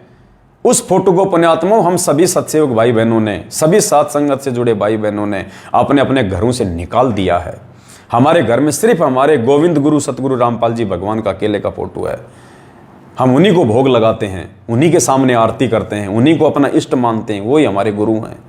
तब पुण्यात्माओं जाके परमात्मा आगे का ज्ञान देगा, और आगे के ज्ञान के बिना, आगे के सत भक्ति मंत्रों के बिना पुण्यात्माओं हमारा मोक्ष नहीं हो सकता। तो दास की प्रार्थना है भाई बहनों, जितना हो सके उतना भाई बहन आपस में मिलके रहें, साथ संगत से ज़्यादा भाई बहनों को जोड़ें, उनको सूचना दें, और जगह जगह साथ संगतियाँ करें, छोटी छोटी साथ संगतियाँ, आपस में राग द्वेष मन मुटाव को दूर करें। हमें परमात्मा प्राप्त करना है पुण्यात्माओं। आपस में छोटी छोटी बातों को लेकर यदि हम लड़ते झगड़ते रहेंगे, छोटी छोटी बातों के लिए हम यहाँ पे मरते रहेंगे, छोटी छोटी चीज़ों में अपनी आस्था करके यदि हम यहाँ पे अपना जीवन बर्बाद कर देंगे तो कैसे होगा। हरियाणा के झज्जर से हमारी बहन है सजना दासी, जिसके घर पे हर रविवार साथ संगति होती है। उसने बताया, देखो कहाँ जीव धोखा खा जाता है, कहाँ जीव धोखा खा जाता है। साथ संगत से जुड़ के भी बहुत सावधान रहना हमारे को पुण्यात्माओं। उसने बताया कि गुरुजी मेरी आत्मा को ले गए ऊपर सतलोक के लिए, और परमात्मा धर्मराज के दरबार में लेके गए मेरे को। अब धर्मराज के वहाँ पे जब मेरा लेखा जोखा होने लगा तो धर्मराज ने कहा कि मेरे पास में पेन नहीं है, मेरे पास में पेन नहीं है। तो सजना बहन की जेब में पेन था। देखो परमात्मा परीक्षा लेता है जीव की, नहीं तो पेन डालने की क्या आवश्यकता थी। सजना बहन ने कहा लो जी मेरे पास में है पेन। पहली बात तो गुरुजी की आज्ञा के बिना धर्मराज को पेन देने का क्या मतलब। अरे धर्मराज अगर पेन हाथ में लेगा तो उल्टे कर्म लिखेगा, और धर्मराज के हाथ में पेन नहीं है तो परमात्मा की मेहर थी कि परमात्मा ने उसके पेन को छुपा दिया या उसको तोड़ दिया ताकि मेरी बेटी का लेखा जोखा ना कर सके, और तुम अपना लेखा जोखा करने के लिए तुम उसको पेन दे रहे हो। तो पहले तो हमारी वो गलती। अब धर्मराज को पेन दे दिया, धर्मराज उसका अकाउंट करने लगा, अकाउंट करके धर्मराज ने वो पन्ने फाड़ दिए और पेन को भी वहीं तोड़ दिया। अब तोड़ दिया तो गुरुजी कहा कि बेटा चल हो गया हिसाब किताब, आगे चलते हैं। अब गुरुजी के कहने के बाद में भी बहन ने कहा कि गुरुजी मेरा पेन तो रह गया, वो धर्मराज के पास मेरा पेन, इसने तो गुरुजी मेरा वो पेन ही जो है वो तोड़ दिया। उसी समय फेल हो गई, परमात्मा ने हाथ छोड़ दिया। अरे बोले नालायक, एक पेन के लिए अपनी नीयत डिगा दी, पेन पे मर गई। पुण्यात्माओं समझो, एक पेन में हमारी आस्था नहीं हट रही। इन कार से, इन कोठियों से जाएंगे तब इन बाल बच्चों से कैसे आस्था ठहेगी। इसलिए परमात्मा कहते हैं लिमिट में आ जाओ, लिमिट में, ऊपर से नीचे आ जाओ। जैसे 56 करोड़ से नरसिंह भगत को झोपड़ी पे लाया मैं, बलक बुखारे को राजपाट से जमीन पे लेके आया, जंगल में लकड़ियां तोड़ तोड़ के गुजारा किया। तुम्हें तो लकड़ियां तोड़ने की भी जरूरत नहीं है, दुनिया भर के काम धंधे भगवान ने दे रखे, जिसका जैसा वो संस्कार है। तो कहने का मतलब है पुण्यात्माओं, ये आस्था हमने खुद हटानी पड़ेगी, भगवान जबरदस्ती नहीं हटवाएगा। भगवान का काम है मार्गदर्शन करना, भगवान का काम है अंधेरे से हमारे को रोशनी में लाके खड़ा कर देना और बता देना कि बेटा ये रास्ता, ये है तेरी मंजिल, अब उस रास्ते पे हमने चलना पड़ेगा। भगवान हमारे कांखों में रस्सी बांध के नहीं चलाएगा। तो कहने का भाव है पुण्यात्माओं, समझो ये मौका नहीं मिलेगा हमें, मुझे भोगने का कोई शौक नहीं है, लेकिन भगवान ने आदेश दे रखा है, भगवान ने ड्यूटी लगा रखी है भाई बहनों को समझाने की। अरे मेरा खुद का सगा भाई अगर बिगड़ जाए तो क्या मेरी जिम्मेदारी नहीं है उसको समझाने की। 100 बार समझाऊंगा, कोशिश करूंगा अंतिम समय तक कि ये कुसंगति को त्याग के अच्छी संगति में आ जाए, अपना जीवन बर्बाद करने से बचे। तो आप तो मेरे सगे भाई से भी कई गुना ज़्यादा बढ़ के हो, आप मेरे वचन के भाई हो, मेरी बहन हो। तो आज मैं आपको क्यों नहीं समझाऊंगा, जब मुझे समझ में आ गई तो मेरे बाप की गैर हाजिरी में क्यों नहीं समझाऊंगा मैं, ये मेरा फर्ज बनता है। वरना कल को वही बाप मुझे थप्पड़ मारेगा कि गधे, जब तुझे समय रहते समझ में आ गई थी और तेरे भाई बहन इस काल प्रेरणा से मैनेजमेंट के पीछे, कोऑर्डिनेटरों के पीछे अपने कर्म फोड़ रहे थे, तो तेरी क्या जिम्मेदारी बनती थी? क्या तेरी जिम्मेदारी नहीं थी कि तू उनको समझाता? मैं क्या मुंह दिखाऊंगा मेरे गुरुजी को उस समय? और पुण्यात्माओं, क्या आप गुरुजी को मुंह दिखाओगे उस समय, जो आज अपने घरों में मैनेजमेंट के भय से हाथों में चूड़ियां पहन के जो बैठे हुए हैं, सच को सच कहने की जिनकी हिम्मत नहीं है? अरे कम से कम विदुर बन जाओ। विदुर, थप्पड़ तो लगेगा, कोई बात नहीं, आने वाले काल के कहर से तो बच जाओगे। विदुर ने सच कहा तो वहीं भरे दरबार में थप्पड़ लगा उसको, गुरुजी ने बताया। लेकिन उसने सच कहा, भले थप्पड़ लगा। आने वाले समय में वो सारे कौरव मरे, वो सब लोग मरे। भीषण, द्रोण, भीष्म पिता, वो द्रोणाचार्य, वो कर्ण, बड़े बड़े महारथी, जरासंध, वो गुरु, वो महात्मा, सब मरे वो, क्योंकि उन्होंने धर्म का साथ नहीं दिया, सच का साथ नहीं दिया। झूठ को झूठ और सच को सच नहीं कहा उन्होंने समय रहते। सबका बक्कल उतरा। और कौन बचा? विदुर बचा, पांडव बचे, जो धर्म के पक्ष में थे। तो ये धर्म का पक्ष, ये साध संगति है। आपने सुना होगा ना भविष्यवाणियों में कि महाभारत के बाद एक और महाभारत होगा। पुण्यात्माओं, ये है वो असली महाभारत, जो दूसरा महाभारत है। ये मैनेजमेंट वर्सेज सत्सेवक, ये साध संगति वर्सेज गुरु जी का परिवार, ये मैनेजमेंट, ये असली महाभारत है। वो दूसरा महाभारत है, ये धर्म की लड़ाई है असल में। वो महाभारत भी वो धर्म की लड़ाई नहीं थी। गुरु जी ने बताया काहे का धर्म, वो तो सीमाओं की लड़ाई थी। राजपाट के लिए वो मर रहे थे, दुनिया मरवा दी उन्होंने। भाई बंटवारे के लिए उन्होंने दुनिया मरवा दी। वो धर्म युद्ध नहीं था। असली धर्म युद्ध आज चल रहा है आत्माओं के लिए, आत्माओं के उद्धार के लिए। तो अपने आत्माओं, इस धर्म युद्ध से जुड़ के, साध संगति से जुड़ के अपने भी अच्छे कर्म बनाओ और गुरु जी को भी राजी करो। तो और हमारा अगर गुरु राजी रहेगा तो पोबारा 25 होंगे। और अगर गुरु रूठ गया, ये मैनेजमेंट कल को तुम्हारे को कोई सहायता नहीं देगा।